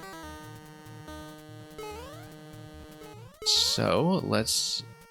Oh, and I can just jump up by myself using the slope.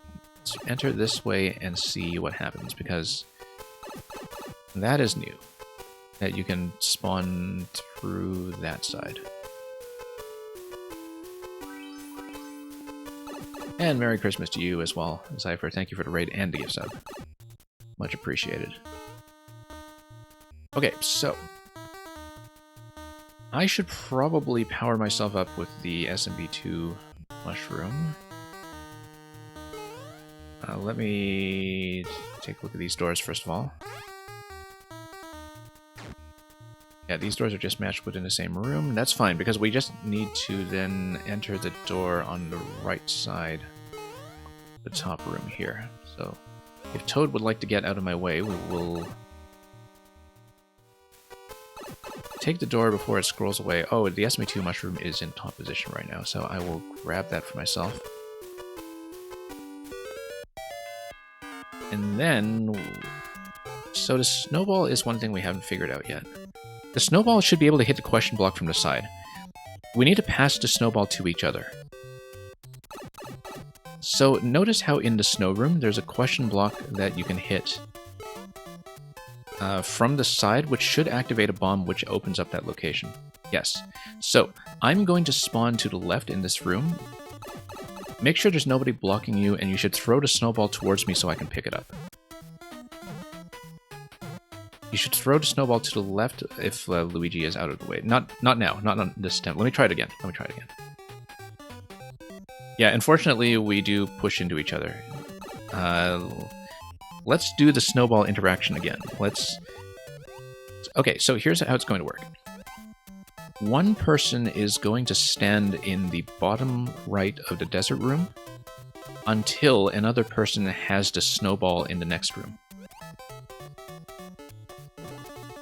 In order to get the snowball, you need somebody who's standing in the bottom right of the ice room.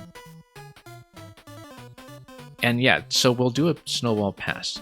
So the way it's going to work is that somebody who is in the bottom right of the snow room picks up the snowball, and then I'm going to go through the blue pipe over here.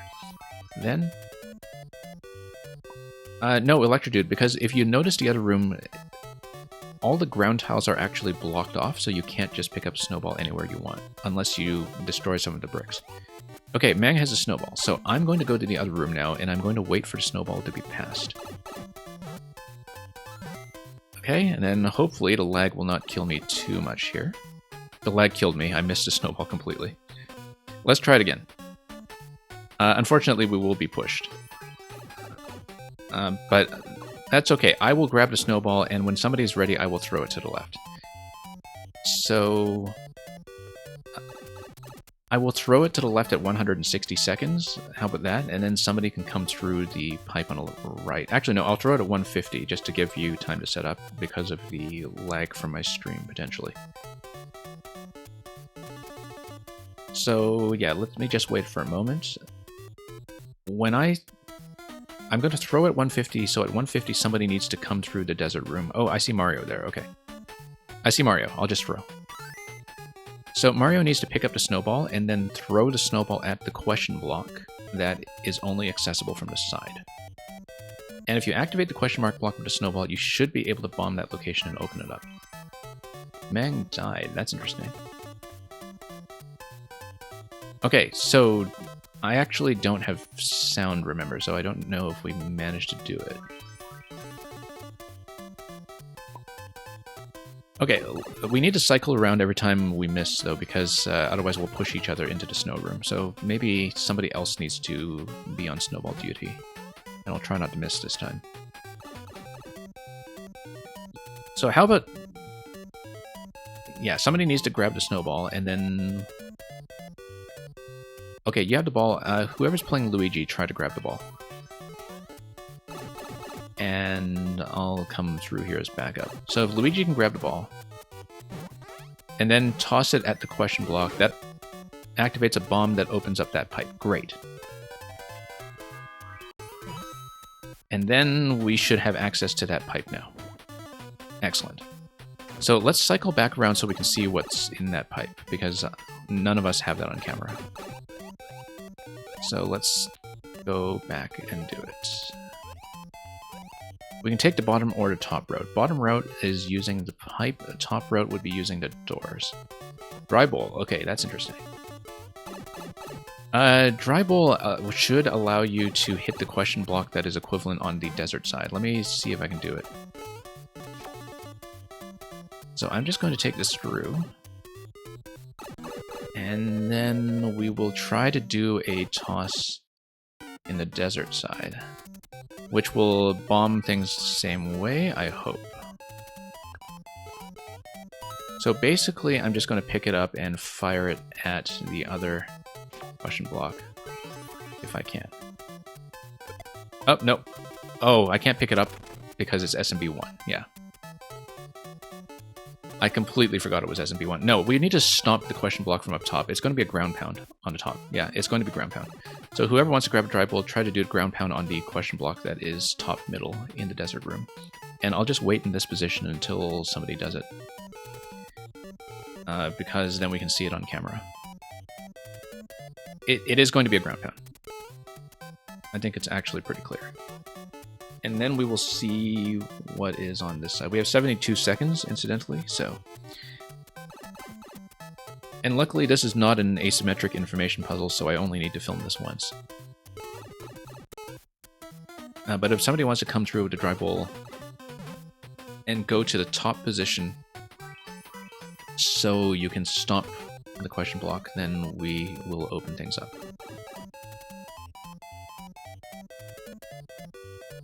I'm just going to wait here. And, yep, Mario's in position. Mario can stop. That is exactly what we want, and we will see what this spawns. It might be the exit, since we've mapped out everything else at this point, so... Let's go through. And discover what lies ahead. Key.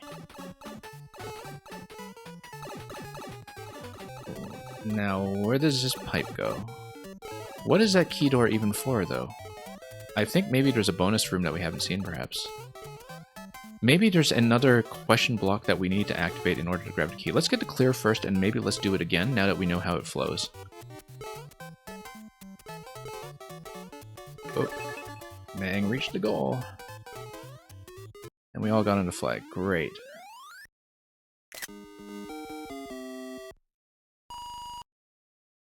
GG. Okay, let's do it once again so we can do the key hunt, because we are missing the key, and the likely place to look is in one of the question blocks. Congratulations, Bang. For being a winner. Okay, we solved the puzzle, but let's see if there is a true ending. Key door was before the final pipe, but we didn't have a key. In fact, you can see it from the entrance, if you look at it.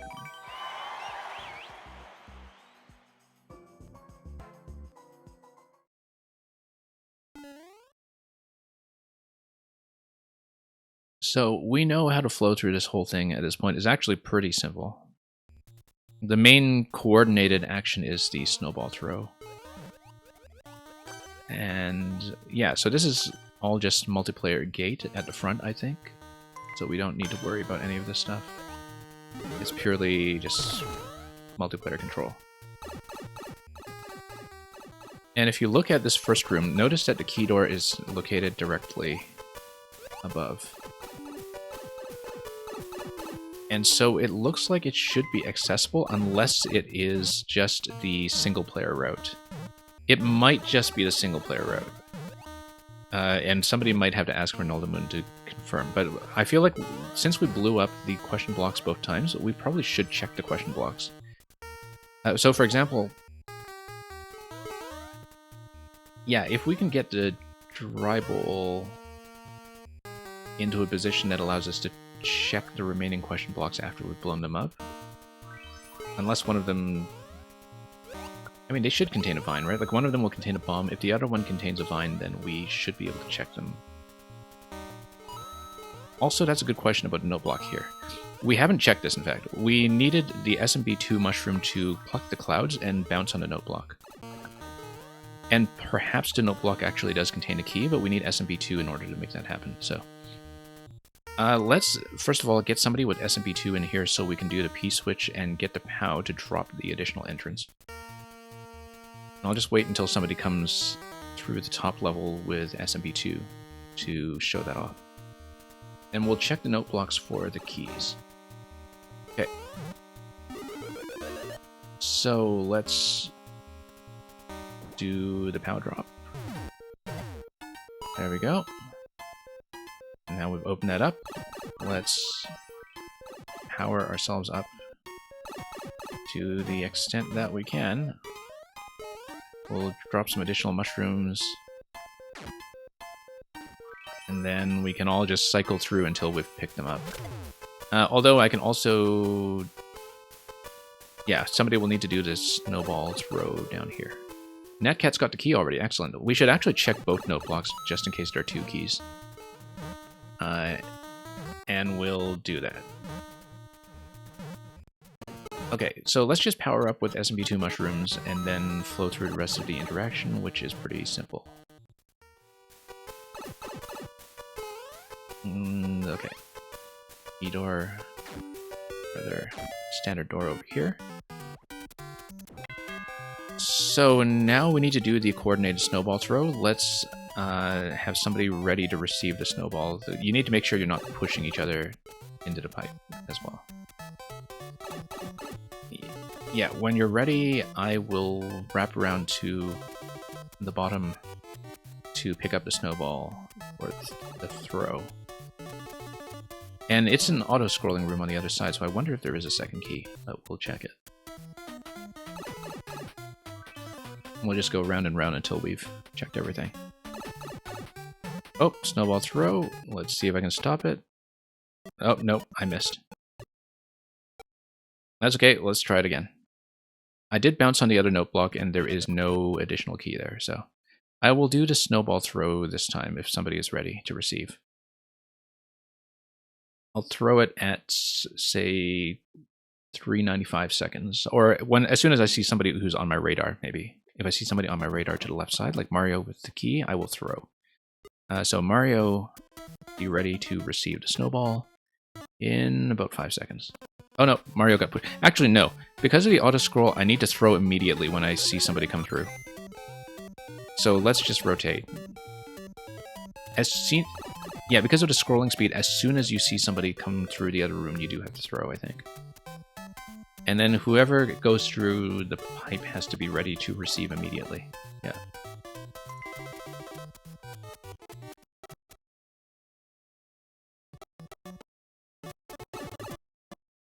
Yeah, remember that there is going to be a little bit of lag between all of us, but you did get the bomb, so let's do that, and let's grab the bone shell when we can.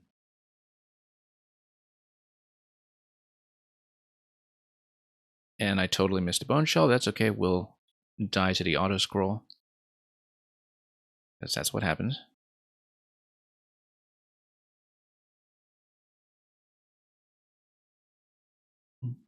I actually kind of appreciate that the lag gives us extra thinking time. Even though it totally throws off the snowball pass.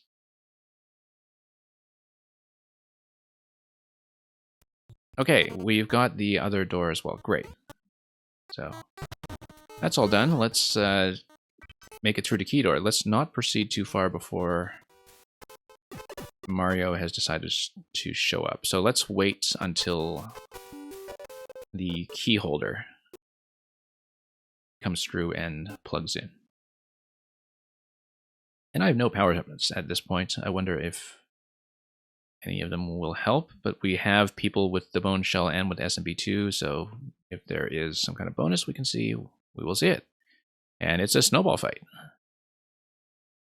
Oddly reminds me of some of the little versus minigames in Rayman Legends. Oh, also because as soon as a snowball breaks, we can just do more of a snowball fight, which is very appropriate to winter. Also, because I don't have SMP2, I totally can't throw to snowballs. I can just kick it.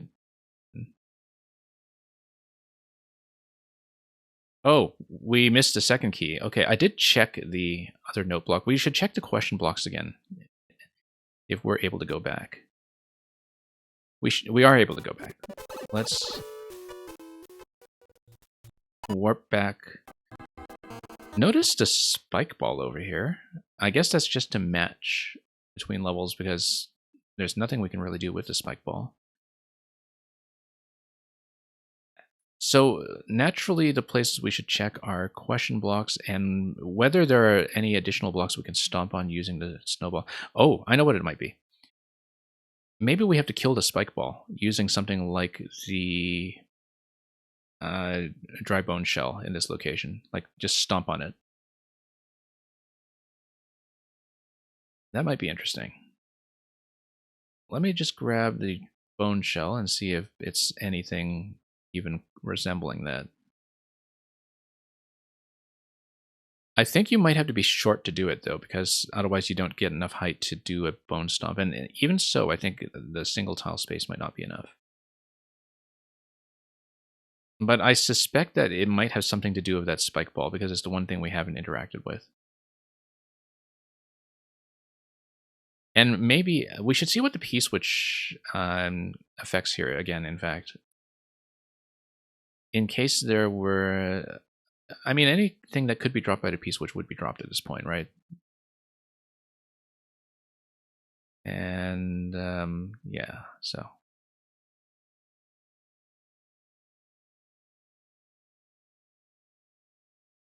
If you're small, I think one tile of space might still not be enough to do the stomp, but... I feel like this spike ball is the most suspicious thing here that we haven't dealt with yet.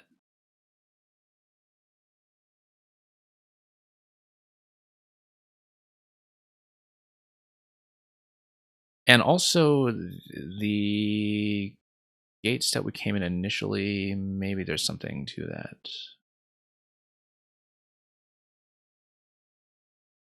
Also, did we ever try to enter the pipe that the SMB2 mushroom spawns from?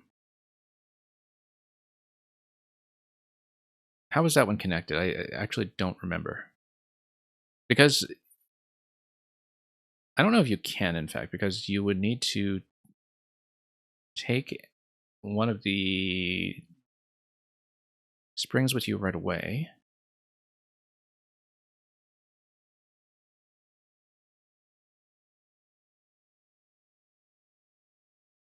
Yeah, maybe if we can take damage here somehow, and you can stomp here when small. Yeah, Ming, I think that's what it's going to be, because if you stomp on the spike ball in the desert side, that should be it.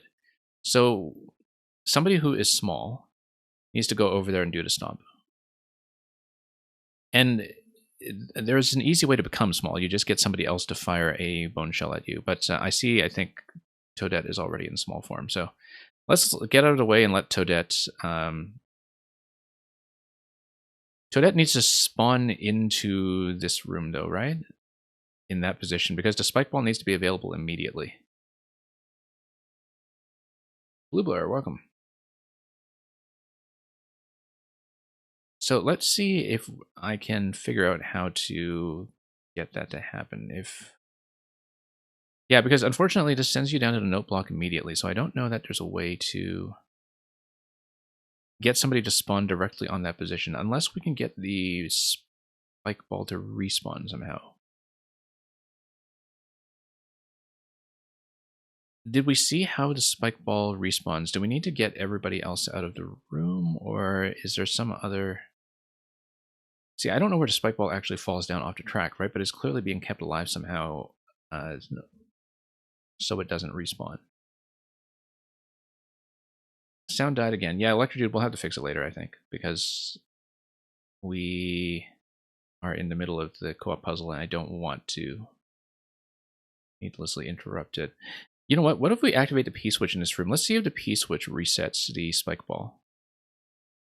I think it's possible, if the spike ball is located somewhere where that would be affected.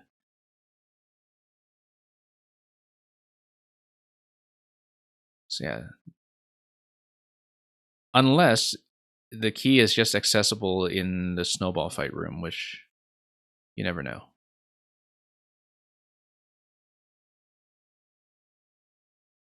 That would be kind of odd, though.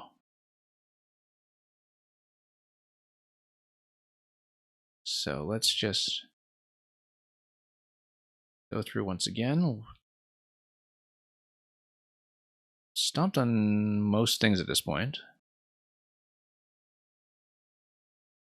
So I feel like we should try to activate the P-switch and see if the P-switch can respawn to Spike Ball for me. So if somebody would like to be in the top position with SMP2 Mushroom and step on a P-switch, let's see what that does, because I don't remember if that happens. Because so let's say the Spike Ball is rolling around somewhere on Traxslayer. Maybe the POW activation would respawn it? No, it doesn't. So we all need to evacuate a room in order to go through here then, but then how do you get Toadette back in this position for the stomp?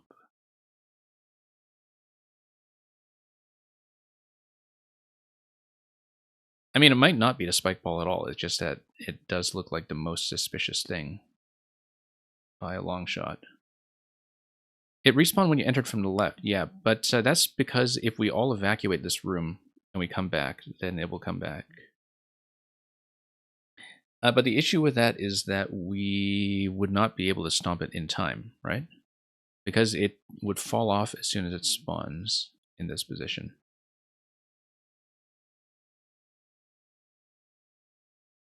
Because we would all need to exit the room and come back in. What if we had someone blocking the top of the blue platform?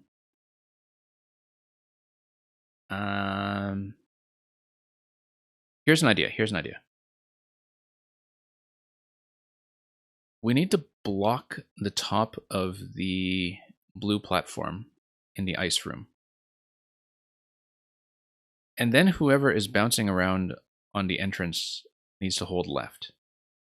Right? And then potentially when you get pushed by the auto scroll, maybe it does force you back to the left. Like if you're bouncing around here, maybe it's possible to force yourself back into the pipe. When you're bouncing around, the equivalent in the ice room, rather. So let's say we try to block that entrance. I don't know if we can, because I don't know that we have an object that we can place there, unless it's... Yeah, I don't think we can actually get an object there, can we?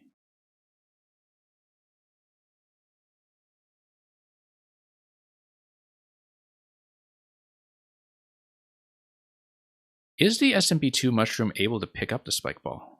But that runs into the same problem that the Spike Ball doesn't spawn quickly enough. Like, we would all need to leave this room. Spike Ball respawns. I don't see a way to pick it up, because it's always just going to spawn there immediately, unless we trap somebody such that they can come back to this pipe. What do we all just stand... Yeah, what if we just enter the pipe and you have... This is a co-op solution, right? So somebody just has to stand here on top and block the exit. Right? If somebody's blocking the exit and forcing a player to remain on the bottom level, then perhaps they can get squeezed through the pipe. But I may be completely wrong about that. I think maybe we just get squeezed and die. Yeah, dunk, dunk, dunk. Nope, I think I just die. Yeah. And Electro Dude, you've got to get ready for uni. Yeah, you have a good day ahead of you.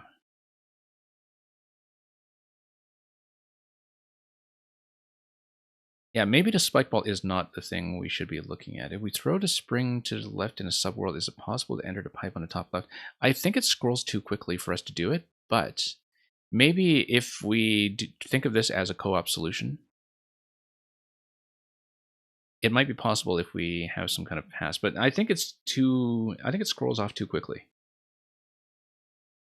Like somebody would have to throw it in that position, and then somebody else would have to run immediately to the left, right? I think it scrolls too quickly. Because even if you enter the door... So one person can throw left. Actually, no, you can do it. You can do it. I think you can. We need somebody with SMB2 mushroom, though, first of all, to do this. Let's try it again.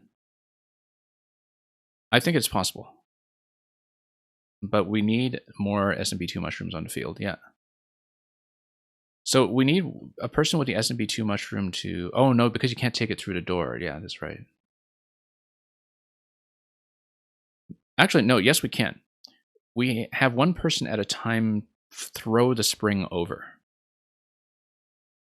Oh, you tried and you couldn't enter the pipe. Okay, so it is not actually an entrance then.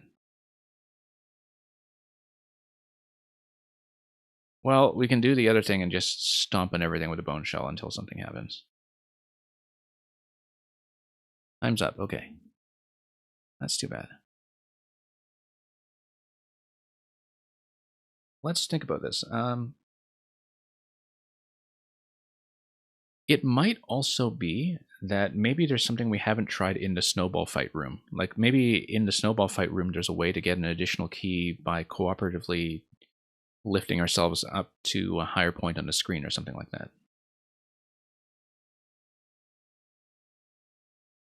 It's amazing that it's so laggy that it took us that long to go through the full 500-second cycle. But I think what we should try this time is grab the key, go through the key door, and see if the second key is obtainable from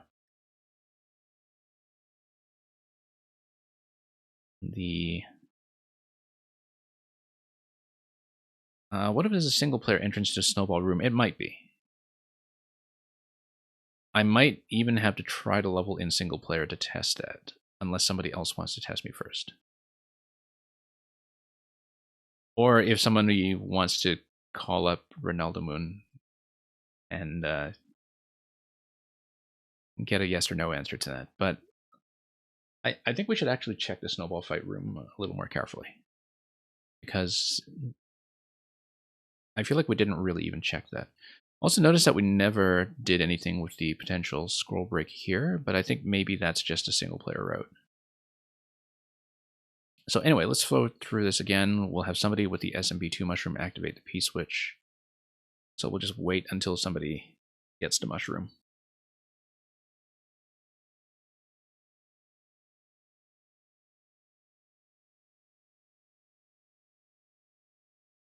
And yeah, I realize sound is still kind of dead on my end, but we'll live with that for the moment.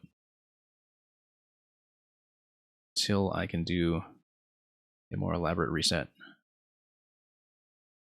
I actually should have done that over the timeout, but the POW is for opening the initial room on this side, because it does the coin drop once you activate the P-switch, which permanently opens the left side. You know what I think it might be? I think we need to activate one of these question blocks before permanently destroying it. That's one thing we haven't tried. Although that would be a key that is missable, and it seems like maybe that would not be the design that we're going for here. But... And I actually don't know how we would activate this without access to a snowball, because it's not going to be with any of the other objects we can manipulate here.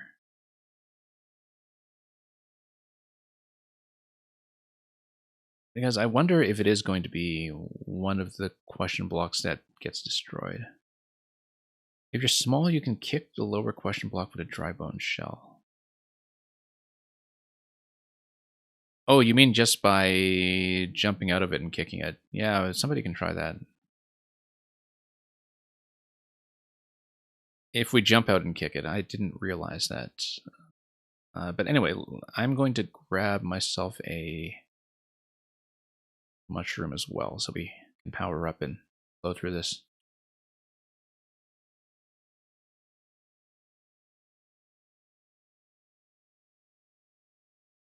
And here we go. So let's do the snowball pass and see what we can do.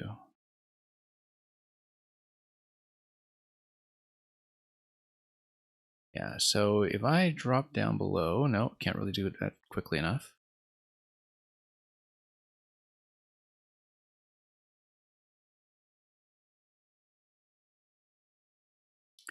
All right, let's do the snowball toss and open up the bone shell then. I'll try to receive the snowball in a moment. I'll wrap around and try to take it. Okay, I'll be going through the pipe to the snowball at 395 seconds. So just be ready. 395. I'm going to go through and I'll see if I can catch it. I've not actually caught this successfully yet, I think. A little lag. I totally missed it again. Okay. That's okay. We'll try it again. I don't think I've successfully caught a snowball myself, but we'll do it again. And yeah, just space ourselves out, and maybe there will be a second person on backup if the first person misses. Do it that way.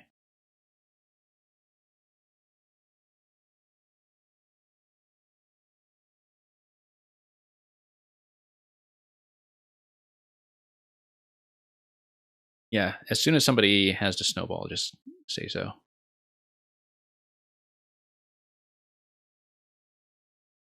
And then if you see Toadette or Luigi come through, you can prepare to throw. Going in 3 seconds? Okay, great.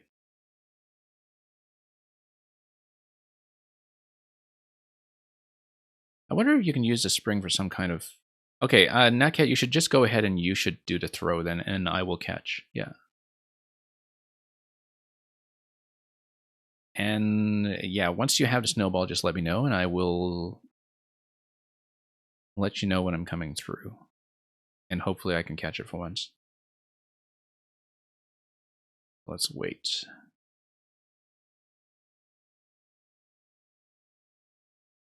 Oh, you have it? Okay. I'm going to come in and receive if I can then. Hopefully we'll not totally miss it this time. I missed it again. Yeah, it's the lag. I'm actually landing on top of the snowball, but I'm failing to pick it up because of the lag, so. And Derbyshire Visitor, this is very much co-op, yeah. Okay, I'll do the snowball throw this time, perhaps. If the snowball is going to respawn for me, yeah. So if somebody's ready to receive, do let me know.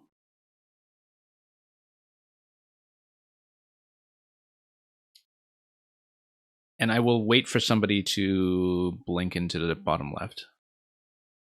Okay, I see Toad. Here's the throw. And do we have it?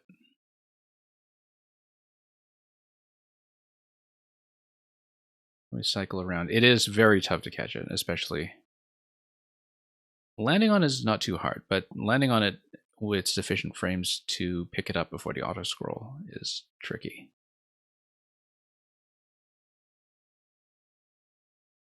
So yeah, Derbyshire Visitor, we have completed the puzzle already. We're just looking for the second key because we found one bonus key.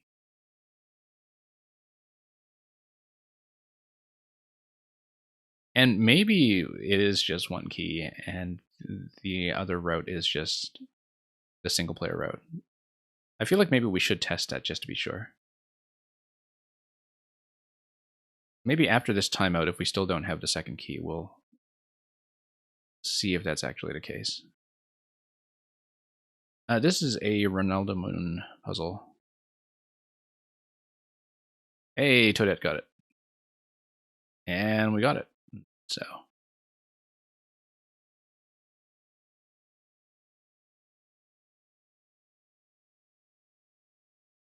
Okay, so we've got Bone Shell now.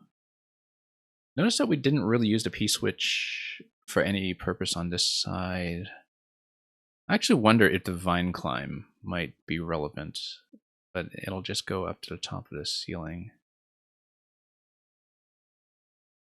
I think if somebody wants to go up top, try to do a divine climb up to the semi-solid on top and see if there's anything up there. Like in Toad's current position, for instance, you can probably go up the vine and see if it's just ceiling. Or we can just... if there's nothing, it's nothing, yeah.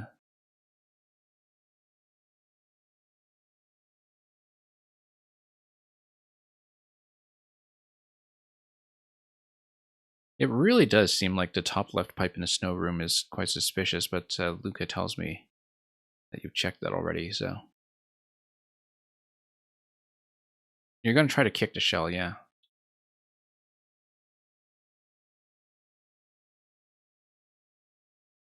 So the spike ball we never learned how to use, and it might just be there to aesthetically match the snowball, that's the only thing.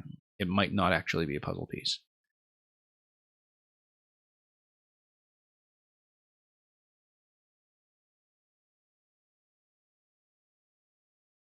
But yeah, we still can't find it, then I will check the single player route next, just to see what it is. And I understand that at the end of the contest, Ronaldo Moon actually wanted to re-upload this puzzle anyway for some changes, so... let's progress once we have people in place. The spike ball is not on the track. It falls off, and I think it doesn't respawn unless all of us exit the room and re-enter. Because I don't see how the spike ball gets destroyed, you see. The spike ball falls off somewhere and it's unaccounted for. Okay, that is nothing, but thanks for trying, Meg. Let's just blow up this question block then. Let's just destroy it. And yeah, let's just shell it. If Toadette would like to do the honors. Nope. Okay, somebody else can shell it. Let's open up the next gate.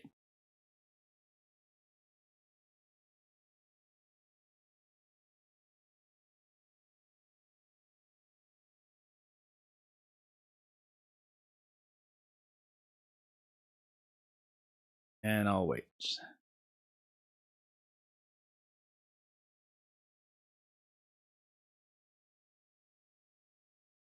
Yeah, I wonder if there's anything else we just haven't thought about. Well, we'll go through here, we'll unlock the door, and then we can just hunt in the snowball room for the second key, perhaps. If there is anything. Also notice, let's check the ceiling up here. Let's see if it's just ceiling. It is just ceiling. Okay, never mind. Nothing up there then. All right, let's go through. Yeah, unless we can find a way to drop directly on top of the spike ball, I don't see what we can do. But let's plug in. It may actually just be the single player route now that I think about it, because I don't see how else the single player route actually gets to the end. But we'll watch the ending screen after this and see if there's anything else that reveals itself as the possible single player exit. I think this is probably just it, though. Maybe.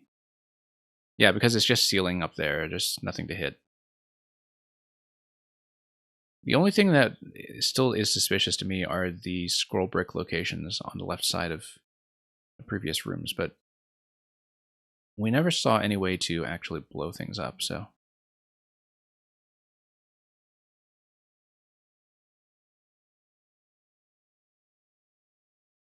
yeah, I think, Netcat, let's just check to see what the exit looks like. Yeah, I'm aware my sound died. We haven't had a chance to really reset it yet.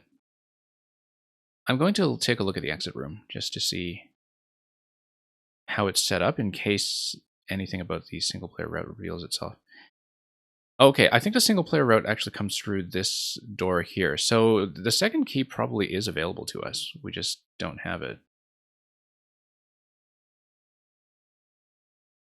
I'm not going to touch the flag, not yet. But it looks like the single player route comes through the green door. Unless the green door is where the Eudora route comes through. Do we see anything else that we can interact with then?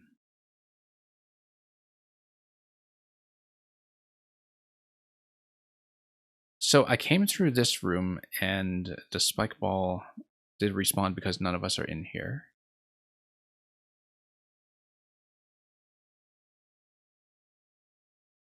Yeah, because as soon as one person comes through, the spike ball appears.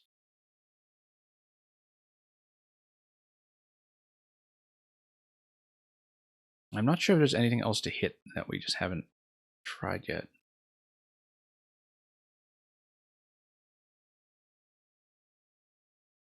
The door could also just be symmetry. Yeah.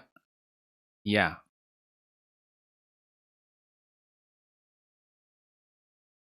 Level code. Let me punch it in, Luca, once again. And then you can check the single player route. I'll probably check it on stream anyway, just to verify for myself.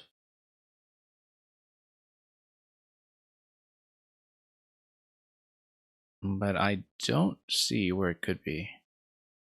I think after this timeout or clear, unless something really obvious to try presents itself, we'll probably call it for now. And if we have some ideas about the second key, we can try it on a different session. But we did really well on the main puzzle itself, I think. I wonder if it's something to do with the... There are some unused elements, like the P-switch on the snow side, for instance, where I wonder if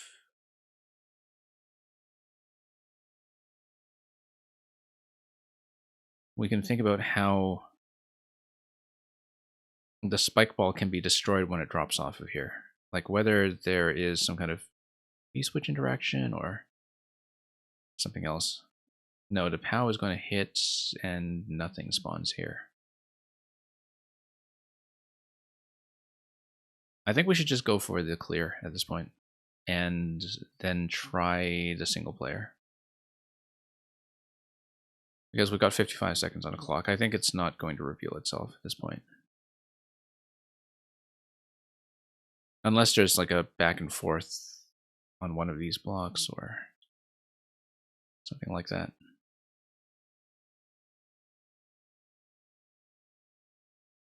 Nope, doesn't look like it.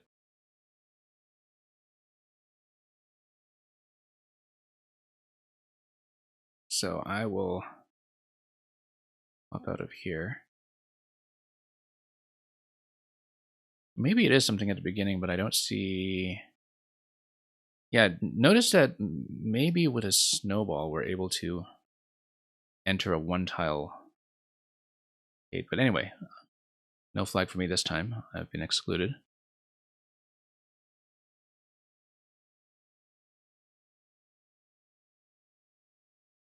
I don't see what it could be unless there's a way to hit the question block that is the one before we reveal the bone shell. Anyway, Mang wins again. Okay, I'm going to fix my sound again quickly, hopefully. And then we will... Yeah, I'm going to try the single player route, actually, so...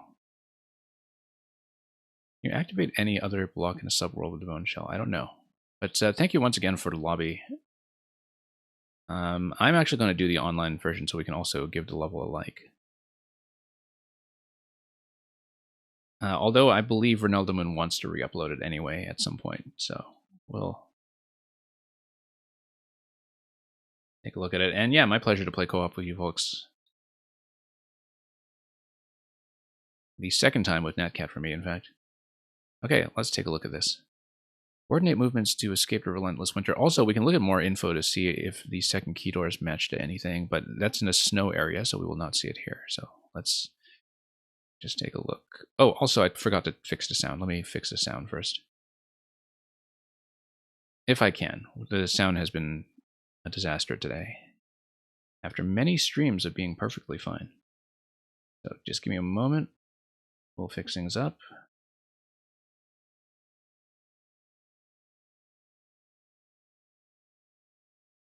I have to rewire a few things probably. Let's See if I can do it.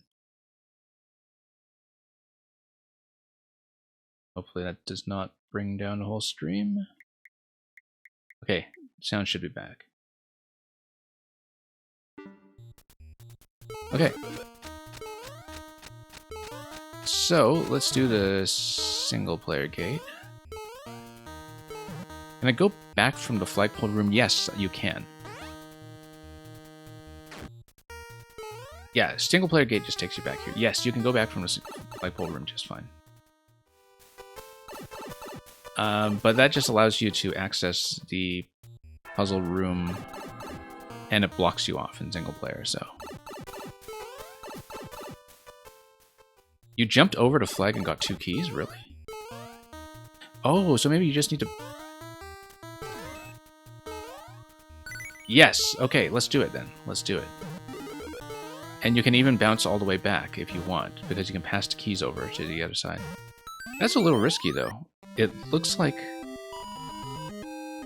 You'd have to be really careful not to hit the flag.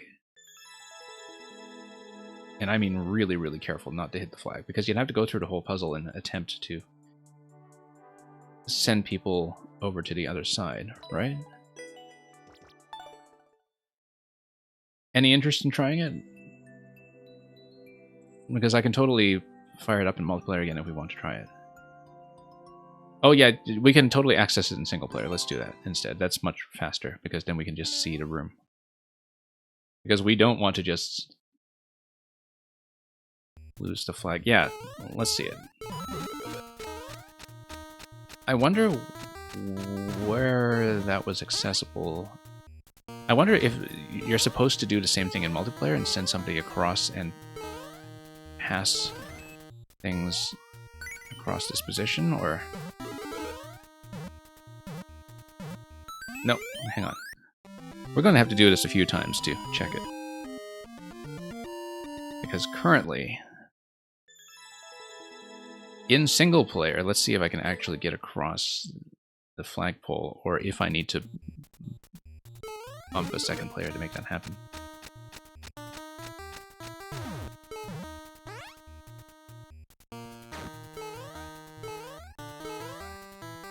Yeah, Luca, I feel like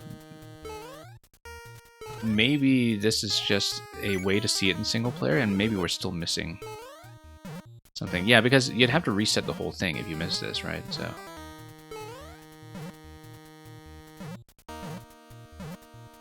No, hang on. Way too difficult.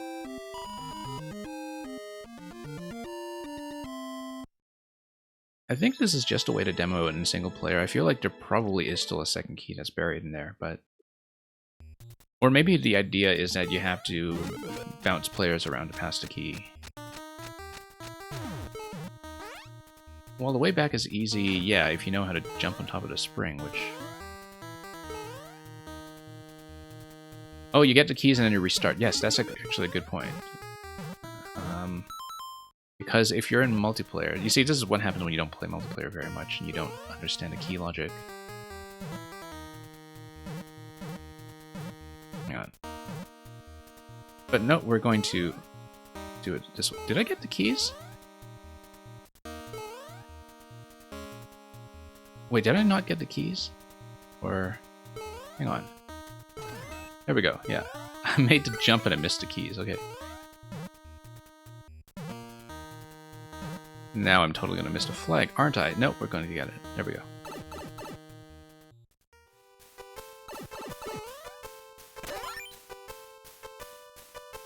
Yeah, imagine doing that with the kind of lag that we were seeing.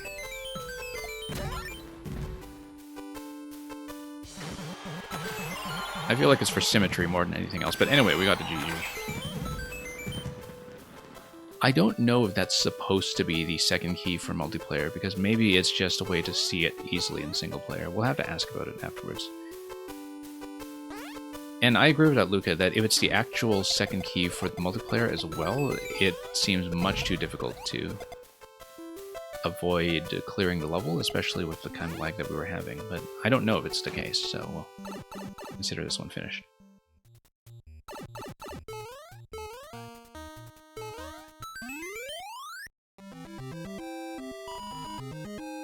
Anyway, we have 2 more puzzles to go. I think I can stay long enough to do both of them, or at least one, depending on difficulty, so let's do it. And thanks once again for my co-op team, Natcat, Meng, and Luca. You folks were all fantastic today, and much better at catching the snowball than I was. I don't think I had a single successful catch at any point. So, GG to all of you as well. We have 2 remaining puzzles, and we're going to fire one up in just a moment. And hopefully the stream remains functional. So, next thing is going to be by TGK, otherwise known as Thomas Caius.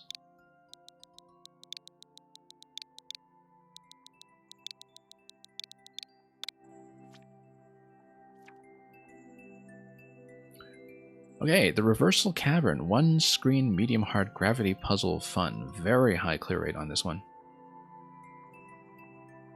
We'll see how it goes.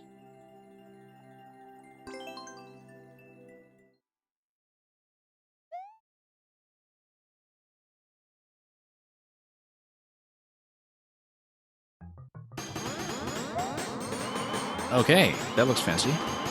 Pokies everywhere. Saying GLHF. Alright, so it looks like it's going to be a gravity puzzle, and that switching between zones is likely just going to flip me over. If I understand the theme correctly. P-switch does what? Let's figure out our flow, first of all. That key door drops me in here. Notice the direction of the one-way panels as well, and that P-switch activation on this side will get me over, but the P-switch is attached to the ceiling, so unless we blow up that hard block... I mean, it is a hard block, so it's suspicious, but not easily destroyed given its position, so... it's probably just relevant to the other side. Currently we have no way to get up through here, we have no way to do much except go through the pipes, and the pipes will flip gravity as you would expect. Key door is going to be on the top right in this room. And so we need to activate the on-off switch and come through here to grab the spring.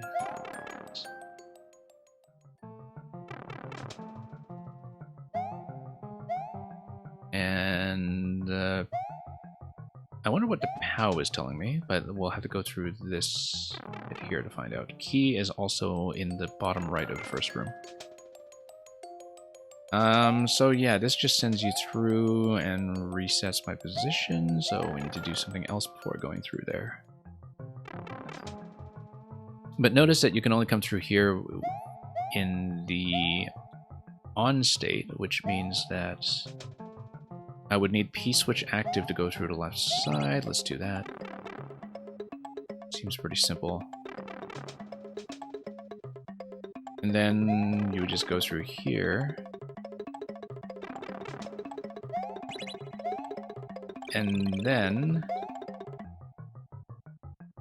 I would not want to jump through here directly, but you know, it's possible for me to run through that quickly enough to get all the way down in the off state. Or we can just do this. Do the simple thing. Go back through here. And this will allow me to go up top, but that would lose the spring. That's okay, because we can grab the other one. Just trade directly. Okay, great. Now we can go through that other pipe. And I wonder if we want to activate the P-switch down below before we do that. So for example, we can do this, because then when I flip to the other side, we can wind up on top of the P blocks on this side and jump out of here. Which would then give me access to the POW as long as the P-switch is still active. And then I would want to take the POW with me to clear the munchers in one of the earlier rooms. Let's drop the spring again so I have access to this zone up top, maybe. Hang on. Yeah, let's drop this again. Let's see. Yeah, we actually do want that, because then I have access to on-off switches on the left side. Whoops, I didn't want to activate that. That was a mistake. Killing the Muncher, if we take the POW through with me to this pipe over here, will allow me access to that on-off switch. Yeah, we need to come out through that pipe and kill the Muncher. But why would we want to do that? Just because we would need the off state coming into this position in order to... Off state going into this position, rather, in order to get to the key. Okay, that makes sense. In that case, let's do this. Drop the spring. Over here.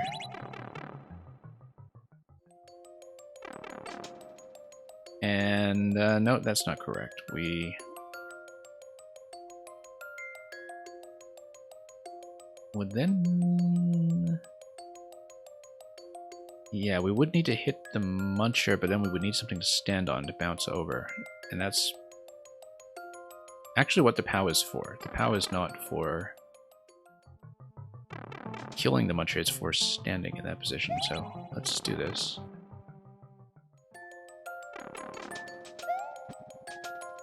Let's figure out how to do another switch activation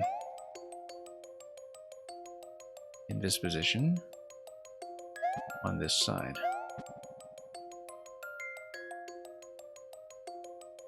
Oh yeah, no, I see it, I see it. It's because we need to think about the pipes as connected to the other side. Like, you go in this way and you pop out the other way, so that's fine, because then we basically just cycle through. So here, we kill the Muncher, we hit the on-off switch, we then grab the key, and that's simple enough. Okay, that's actually very simple. And then we can go up at this point. And we need a second spring, that's fine, we know how to get one. Quite easily, in fact.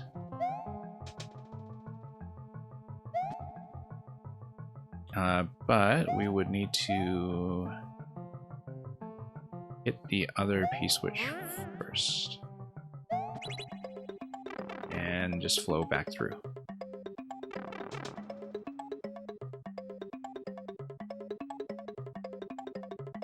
And we'll wait. Yeah, we already know how to reach the key door from this point, so we'll do that.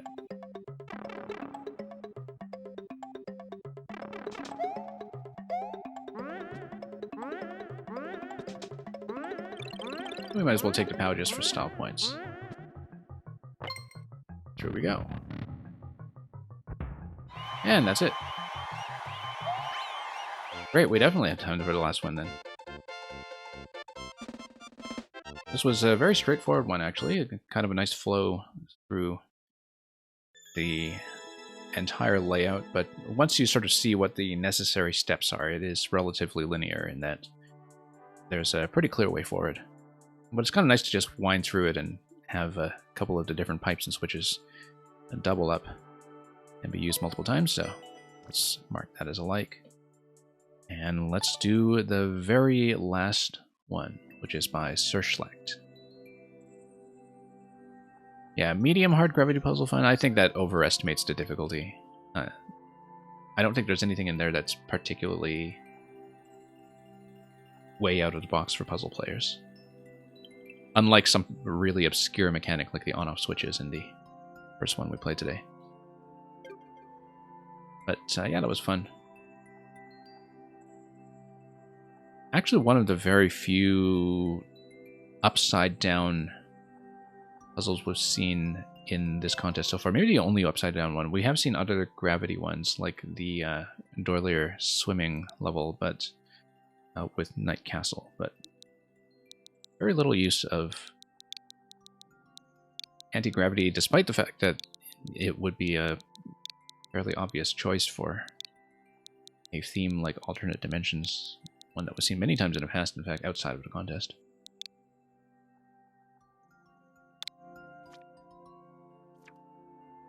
alternate desert puzzle. This is the last one. We'll finish it. And it says, though you may travel, remember the goal is only a short hop away. Let's see how it goes.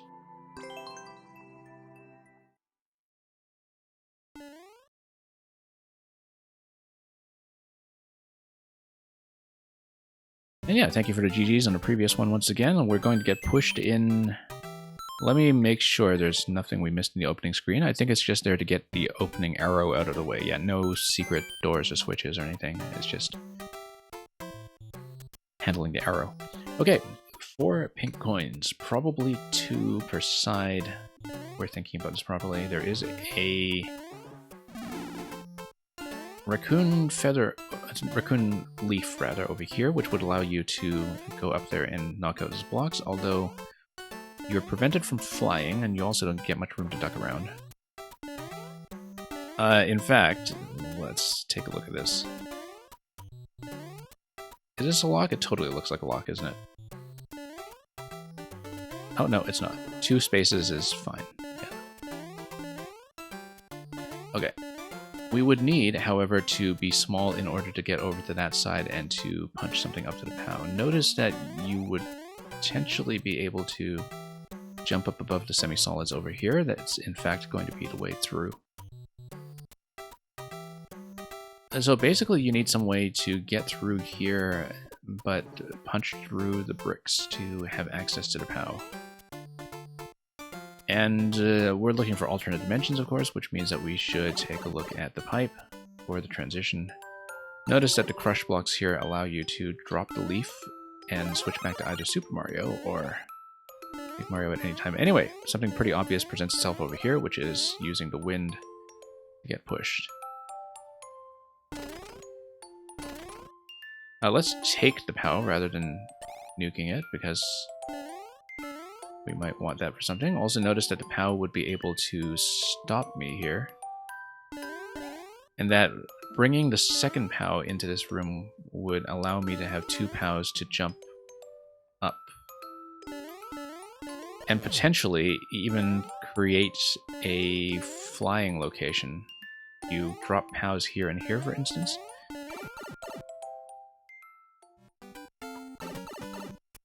Let's try this again. Take the POW over to the other side and let's see what we can do with it, because I actually think that using the POWs to create a flying opportunity is likely going to be relevant here. So for example, even if you just... I think you'd need to fill both gaps. So I need to figure out how to get the POW on the other side, but we'll do that. We will find that out. Okay, so... notice that I would need to be small in order to get the bricks in the middle, unless we found some way to load up over there. Let's see. Yeah, so you definitely need a... Well, let me think about this. Because we have to use Desert Wind on the other side.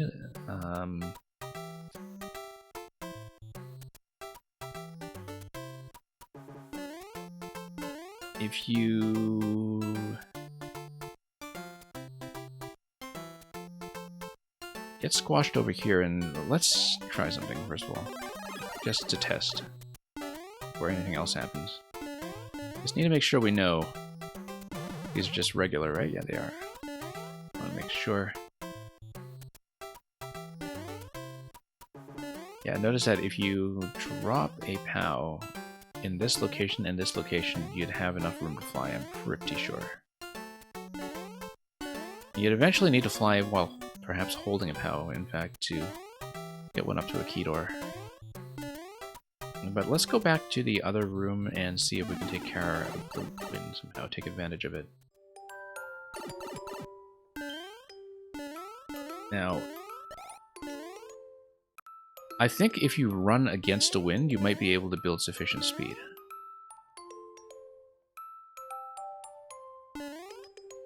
but only if you drop the POW perhaps in the middle location here. And once the wind blows, you can start building some P-speed. And I can whip the other coin from there. Let's wait for some wind.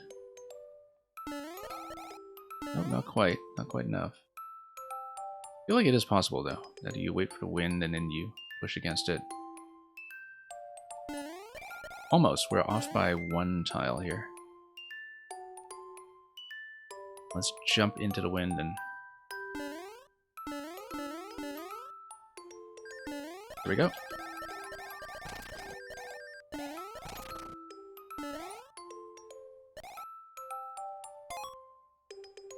Okay. And eventually this is how we potentially be able to slip in as well, I think. But we need to be small to do that. And the way we would do that is we would just... yeah, take damage from the icicle perhaps and then drop through there. So that's 2 coins accounted for. We now need to figure out what to do with the other side. Let's take the POW through if we can. Except it's been dropped in a somewhat unusable position at this point, so... let's check upstairs to see what we're dealing with.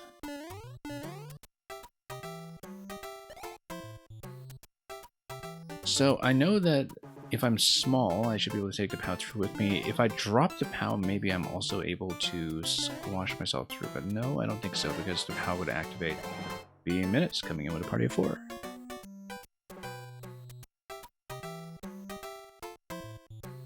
B minutes playing something retro. How retro exactly, we do not know. But I'm sure it's something interesting. So, notice, we're able to whip this all the way up. And that totally doesn't help because it doesn't go nearly high enough to go anywhere interesting. That would allow me to pick it up on the upper side. Oddly enough, I'm still on co-op brain here, because if you'll notice that this is actually a solution that would present itself in co-op, that you use one person to just whip a cape to the other one. That would work pretty well. But that's not going to work for me here. You played through the whole Atari 50th anniversary experience. Interesting. I knew there was the Atari 50th anniversary cart, but I didn't know that it was part documentary and part museum. I mean, a lot of anniversary collections tend to have a lot of things like concept art, but I didn't know that this release provided that kind of additional context, so... Why was it I was recently thinking about Missile Command, in fact? You get to learn about the history of Atari and get to play the games. Yeah, I should look into that as a streaming experience at some point myself, in fact. I feel like that would be... pretty fun to work with. Okay, so let's say I wonder if I'm able to use the POW to push myself through in that location. We're going to try it. If I can push myself through with a POW drop or something. I feel like that has some potential, as long as I don't get trapped under the POW. There's a few hours of interviews. And there's a game called Ninja Golf. There was some reason I was recently thinking about Missile Command, and I don't know if it was a Mario Maker level or something else that I was playing.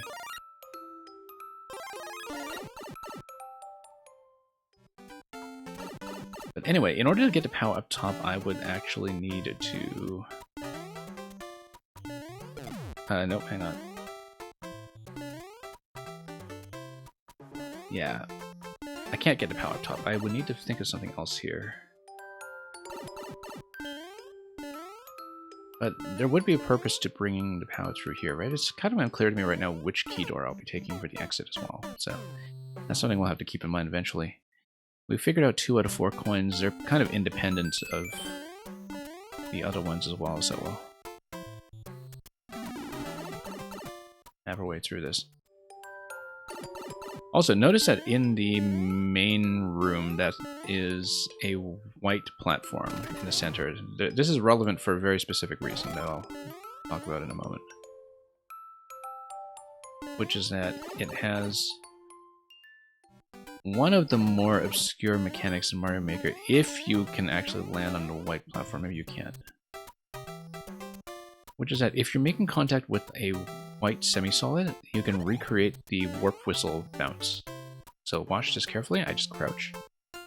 I don't drop into the background, of course, like I do in SMP3. But you can do a little bounce like that. It's a relatively obscure mechanic, but it was that way back in Mario Maker 1 as well. It's been a long time since I've used, or rather seen it used in a puzzle, but it's the kind of thing that puzzle makers would potentially consider. Alright, let's go back to the other side and get coin 2 the same way that we did before, just to fill it in while we think about what we're missing.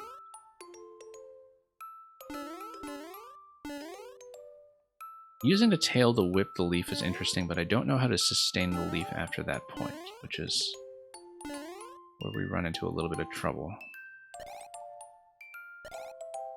Yeah, let's wait for a wind, run up against it. Maybe not that much.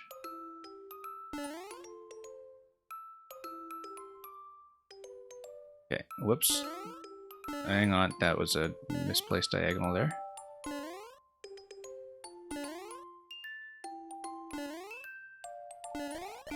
Notice that if we're holding the POW in the first room, this would allow me to hold both POWs while flying.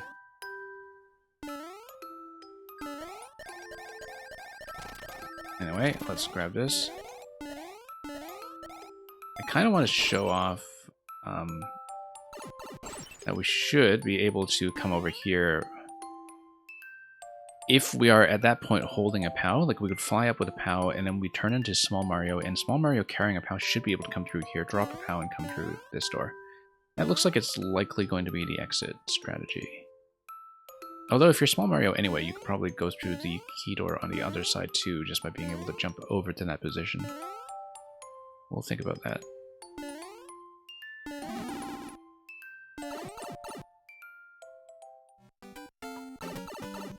So, this thing over here. This is where we're stuck. And I don't see how to place the leaf such that we can suspend it further. Let's see what we can do here. Hang on. And send it way up. We need to send it further left. That's what we need to do. Oh, no. And we're standing in a rather bad position for that.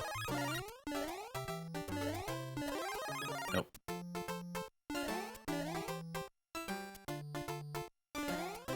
Nope.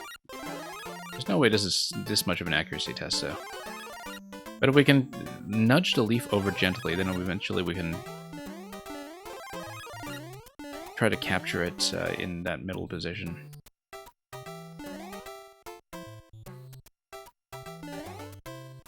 Yeah, that looks very tricky to do.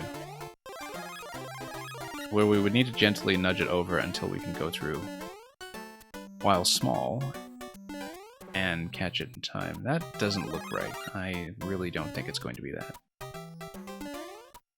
But I also can't think of the alternatives at this point. We can pick up a POW, we can drop a POW over here and maybe use that to fly.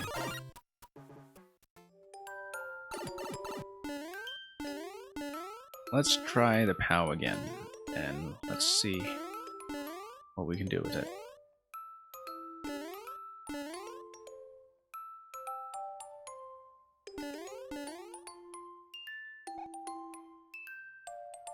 Yeah, this is definitely a puzzle that's on a more minimal side, which is alright, but these are typically ones that stick me for longer because they can involve something relatively obscure.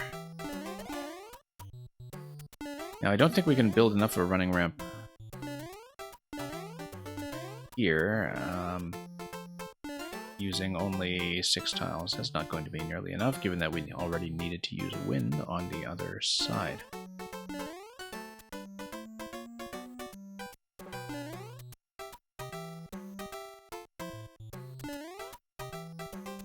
So I can be small, but then... Yeah, if only we had like a P-switch and a coin drop, that would allow me to just bust all the bricks down. But I don't think that's going to be it. I think we really do need to think about how I can become big again on the top side. There are a lot of hard blocks here that are still unaccounted for too, in terms of whether they could be potentially breakable. Oh, and it totally dropped a POW into this location too. That's not good. But perhaps that allows me to practice running. No. It's not. Yeah, it's not going to be anything like this. You just don't build up enough speed at any point, so... Yeah, we can be small. If we're small, we can get up here, and then perhaps if I take a POW with me, I can push myself over. But I can't take the POW with me, that's the issue. I don't know how to get the POW to that top position. Because even if we are able to do that... Also notice, yeah, one-up mushrooms on the bottom left. I wonder if... will it be matched to something like mushrooms on the other side? Nothing yet.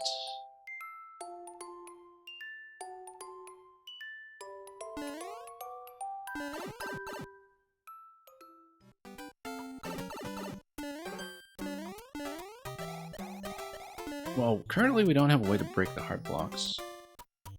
Something like Spiny Hat would give that to me, but we don't have that.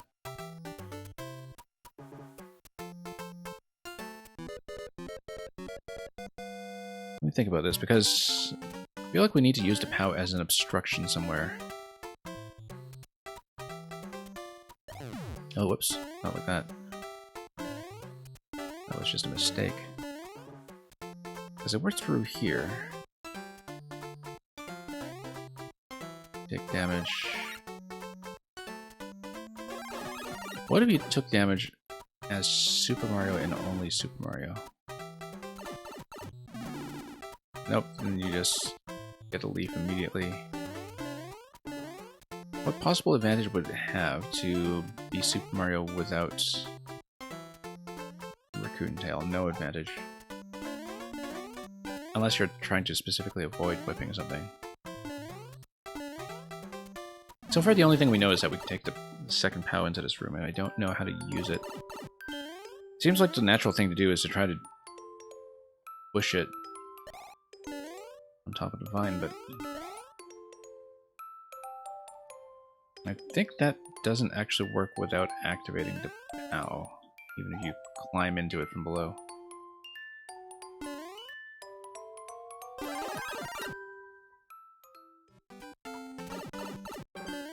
Because when you grab the vine...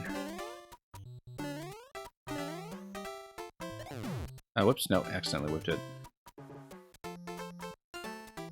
Yeah, because as soon as you push up at this point, I think you run into a risk of... Well, we've got 10 seconds, so we'll have to redo this in a moment anyway.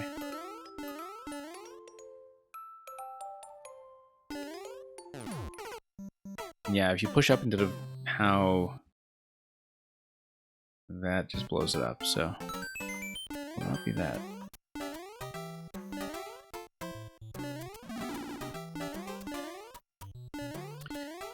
So there are a couple of elements here we haven't really used yet. We haven't used a crush, and... or rather, we haven't used it effectively.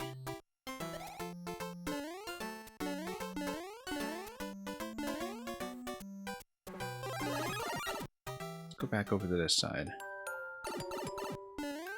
See what we know.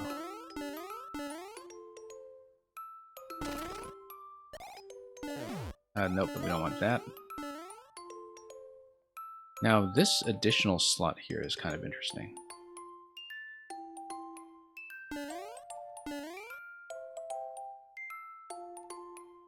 Just gonna blow this up for completeness.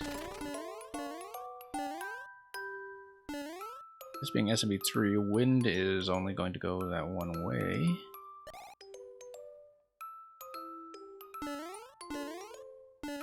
Now, why would that be relevant? I know how to get to top left. Let's skip it for now until we figured out some of the other ones.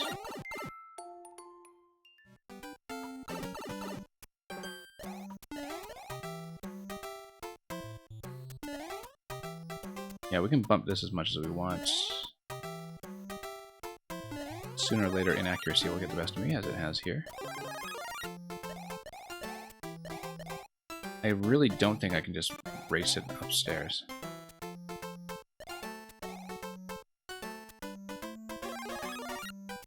I can whip it, though, and catch up to it. That would be ideal. It's actually really difficult to manipulate that, so...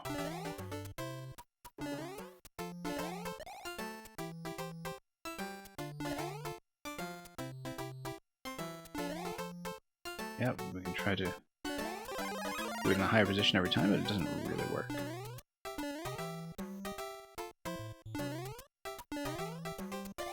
I feel like I can do some kind of object pushing. Get through here. Whoops. Yeah, even escaping here is, without picking up a leaf, is pretty tricky. And yeah, NatCat, once again, lots of fun to play in the co-op group today, so we'll hopefully have more co-op to come at some point. And we're assembling more and more of a team. Okay, let's think about this. Got a POW available in the other room. We know how to get the other 2 coins. I think a double POW stack might... yeah, double POW... having both POWs accessible will give me the ability to fly to the left. So the main issue we're running into right now is how do we access the top right POW?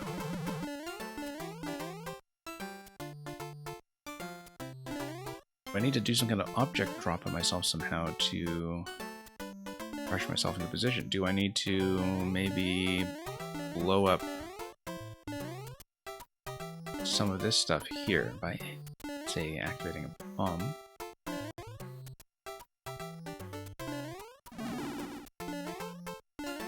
See how that could be.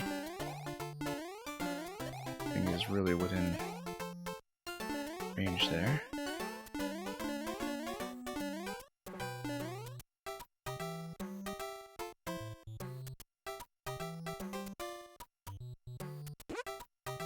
Okay, so that is actually the solution. I was talking about the SMB3 interaction earlier. That is absolutely the solution. I was just facing the wrong way. Because earlier I was demonstrating this little edge case by facing left and doing the SMB3 hop on top of the right platform. You just need to face right. That was the only change. So I actually did spot the right solution a while ago. Except you need to kind of face right and hold it down diagonal. Let's see if we can do this reliably. No, maybe not.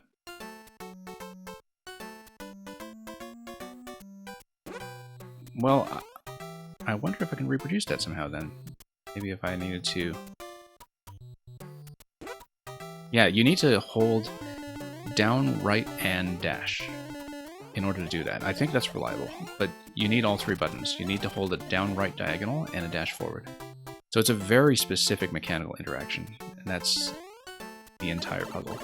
So let's grab the remaining 2 coins and we're done with it.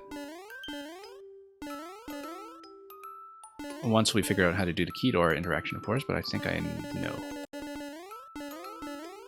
So let's just do this side first.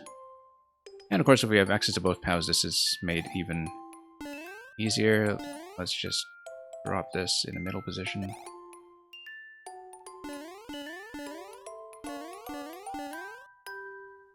Let's wait until we have some wind again so we don't keep deflecting off that corner.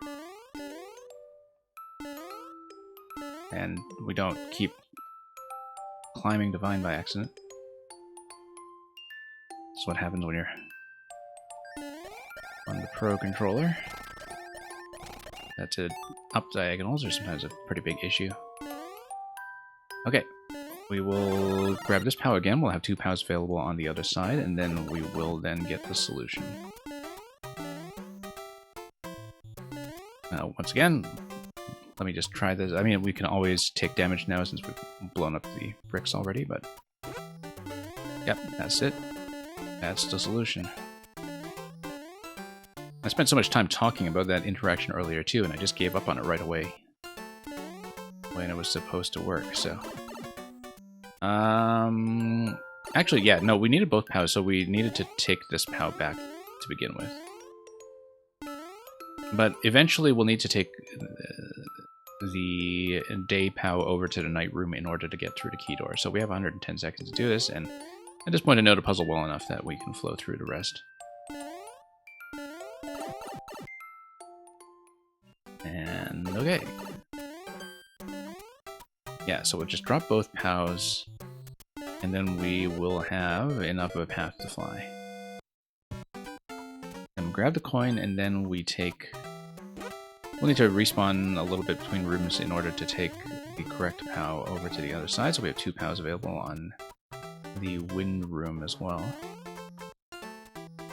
Okay. Now we run. Grab this. And we do need to respawn through this room to grab the POW. We have 70 seconds to do the rest. I think we can do it. And then we just take the other POW up. And I believe at this point... Oh yeah, we just need to hold into this or take damage.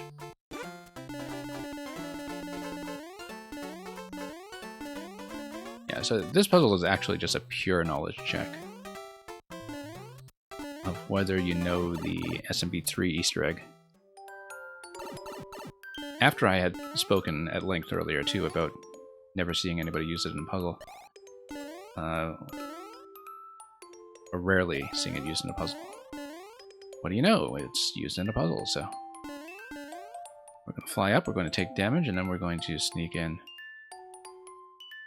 underneath. So let's get some wind going. Oh, hang on. We're going to die in the next 16 seconds before we can make this happen.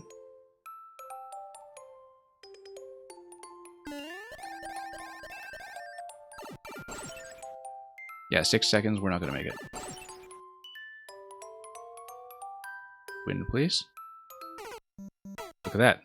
We completed everything and died to time right as we got to the key door, so that's okay. We know the solution at this point. We can just do the whole thing quickly. I would have saved a lot of time on the previous attempt if, after we took out the bricks in the day room, we just took damage to get up to the POW rather than doing everything the hard way, so that's okay. This is my stream, and we will do things the hard way if I want. Okay.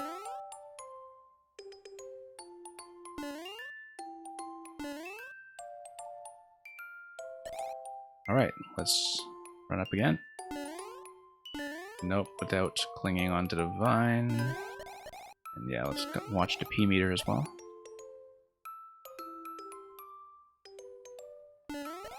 Nope, not enough P meter. It's pretty specific, this distance. There we go. And then we will make it through here. We should probably pick up the POW in this room first, just to pick up the coins as efficiently as possible. And we'll do that. Let's hop back up to this side.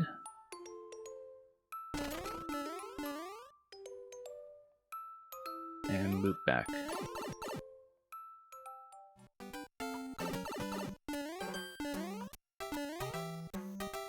Okay. Let's see here.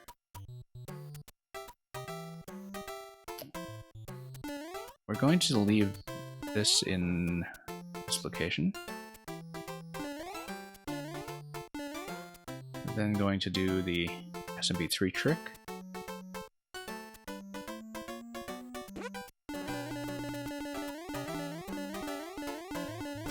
I wonder about that hard block arrangement. In fact, let's not get out by mistake. The hard block arrangement here, I wonder what it was meant to convey. Although, I mean, it's mostly there just to block flight, I think, and also block the passage, but it's important information that you have a white semi-solid go up to that level. And I guess that's the best way it could communicate that the white semi-solid ends at that point, while preventing the player from just jumping through. Okay. Nope, hang on. Let's run back and forth a little bit, perhaps. Get a bit of a head start. Hang on. Nope. Accidental vine cling, as usual.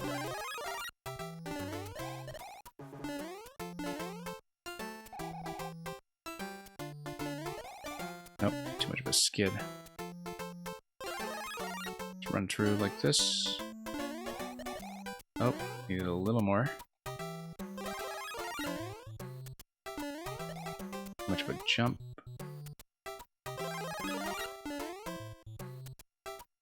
Yeah. I'm gonna start right at the edge, I think. I think I need some initial forward momentum too, but it's kind of tricky.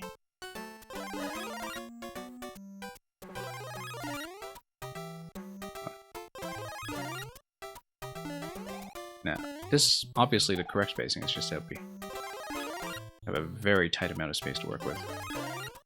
There we go. Alright, now we do need to take one POW back across to the other side. So we have 2 POWs available for this room. We're going to do things the fast way for once. We'll take damage here, and then grab the POW, and then go back for the cape.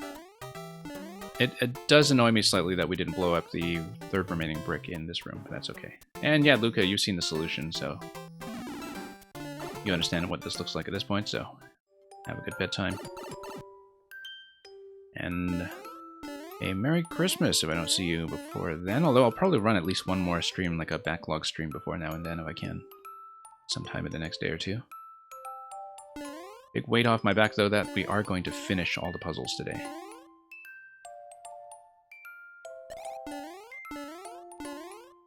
And we will for sure be finishing this puzzle, given that I've mapped out the route to the exit.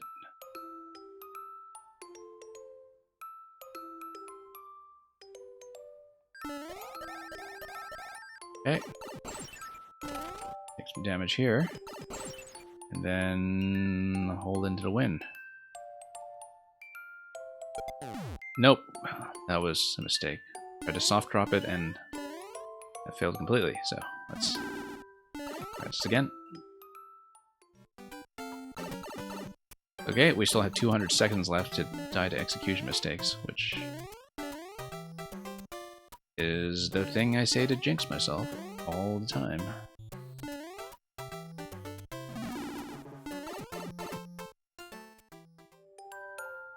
Okay, let's try it again.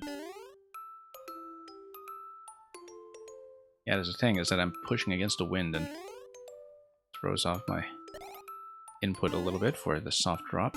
But we got it. And we'll weave through this again fluently until the wind comes.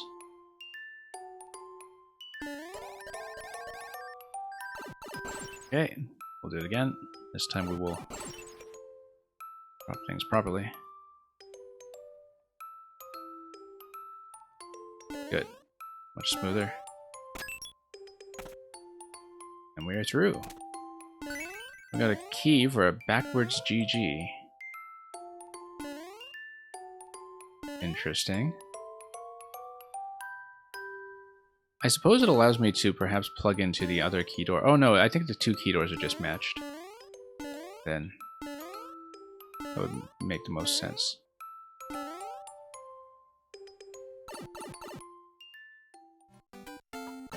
Yeah, there's just a gold card and the other door is just matched that way.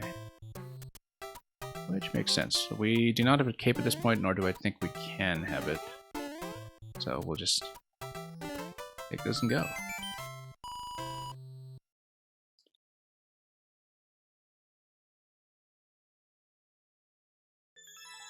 Maybe going back to the other key door is some kind of hard mode objective, but I think it's mostly just here for symmetry.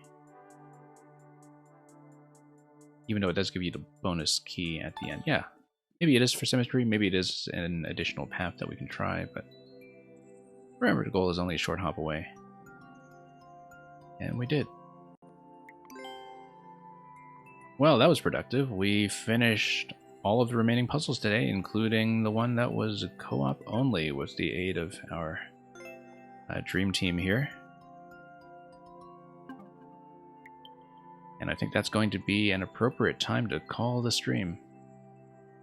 Oh, sorry about the technical errors with the audio earlier today. It had been pretty good recently. Also, Dorler, sorry, I need to permit your link. Or just wasn't a link. That was actually just an accidental punctuation.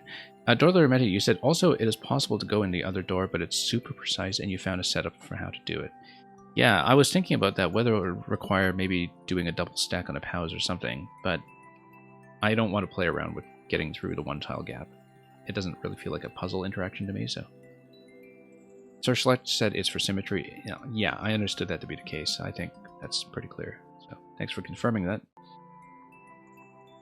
And yeah, so for those who are watching this video either live on a delay and who are the puzzle makers, I haven't filled out any of the scores yet or given feedback, but that will happen over the course of the next week and a half or so, with the final results to be posted in early January. So I'll be filling all that out. I want to go through my own videos before I do that. I might even play off stream a few additional times to look at a few things, but as far as the video streaming goes, what you see is what you get, and we have now covered all of the puzzle selection for alternate dimensions completely.